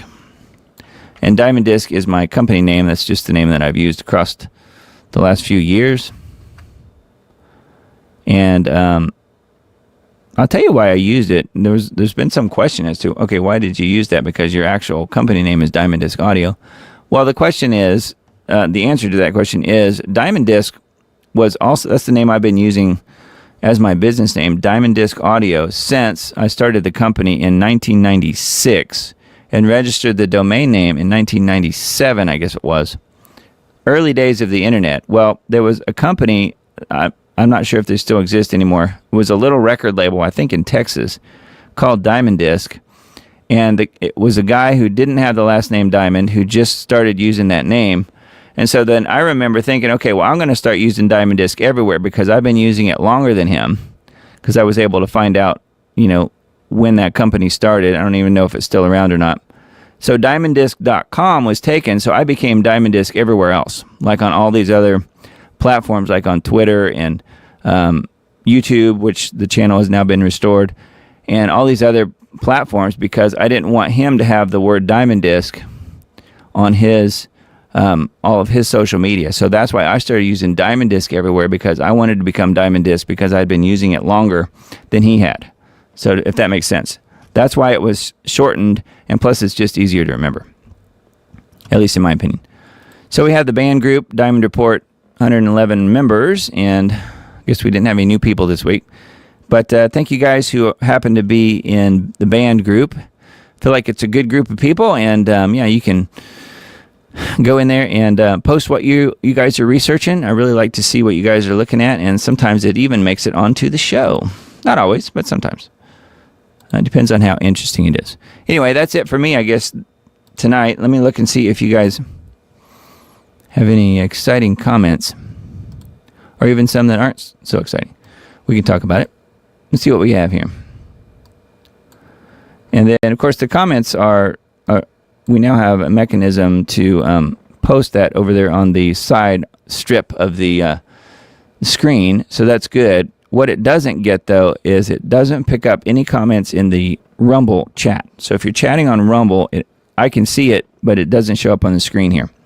Unfortunately, there's no way to connect it that way. And unfortunately, that's just the way it works. Yeah, let's see here. Lots of people saying how grateful they were this week. So that's good news. All right, here's a question. Niger, isn't that racist? Question mark, Matt says. It depends. Well, yeah, Niger is not racist. If you have two G's in there, then it would be racist. If you know what I mean. But you can't say that word because clearly Shiloh, the girl that's about to serve her time in prison, learned the hard way, didn't she? Yeah. Let's see. What's Kamala up to these days? Kamala Harris, what's she up to? She's still doing interviews. I've still seen her somewhat drunk doing interviews where she is talking in her typical word salad because she doesn't have a script right in front of her. If she has a script right in front of her and she's not drunk, then she kind of makes sense. But otherwise, forget it. But yeah, she's still doing some interviews. She's still toying with the idea somewhat publicly of running again. Like that would go well. There is no way in Hades that the Democrat Party is ever going to allow Kamala Harris to get the nomination again because she bungled it so badly this last time. She was supposed to win, remember? And she didn't exactly win. Yeah, so thank you guys, and God bless you, and thank you for your love and prayers, Miss Susan and others. And yeah, thank you guys for being here tonight. I guess we can wrap it up. Know of anything else? Let's see, the next broadcast will be on what? 12/7? Is that right? So on Pearl Harbor Day. I have to see if I can find some Pearl Harbor information to mention. But yeah, Pearl Harbor Day. That's December 7th. That would be the date that lives in infamy. And that would be the next broadcast. So stay tuned for the Diamond Report then. And in the meantime, we'll get this show polished up and published, uploaded on all the various platforms that we've already mentioned tonight. And we'll get it posted at some point in the next day or two. Probably, I would say by Tuesday at the latest. So that's the way it works around here. Just, again, one-man band, so I'm kind of doing everything. But that's okay. I don't mind that. I like it like that. And, yeah, God bless you guys. And stay safe out there, Miss Emily says. Oh, yes. So thank you guys again for being here tonight. I really appreciate it. And I'm going to jump off here. Still have some more stuff to do tonight, believe it or not, even though it's 12:23 a.m. But happy December. It is now December, at least here. Out west, it's not yet, but it will be soon. We're just a month away from a new year. Can you believe that? What in the world? Anyway, this year has gone fast. I think the earth is spinning faster and it makes time go faster. That's my explanation anyway. I'm sure it's not true, but that's what I say. I hope you guys have a blessed week. Again, keep Jesus close to you. And I think we're in the end times. I really do. And I know many of you do as well. We see it in the headlines of the day, of the weeks. And we go through it as much as we can on a 2 or 3 hour show here on this broadcast. That's the goal here, is to just look at the headlines and say, yeah, we are that much closer to Jesus returning. I feel like it's going to be very soon. I know many of you guys do as well. So blessings to you all. Love you guys. Hope you guys have a fantastic week, and we'll do it again next week. Same time, same channel. It will be 9 p.m. on December the 7th that we do the next Diamond Report Live. So we'll see you then. Love you guys. Talk to you later.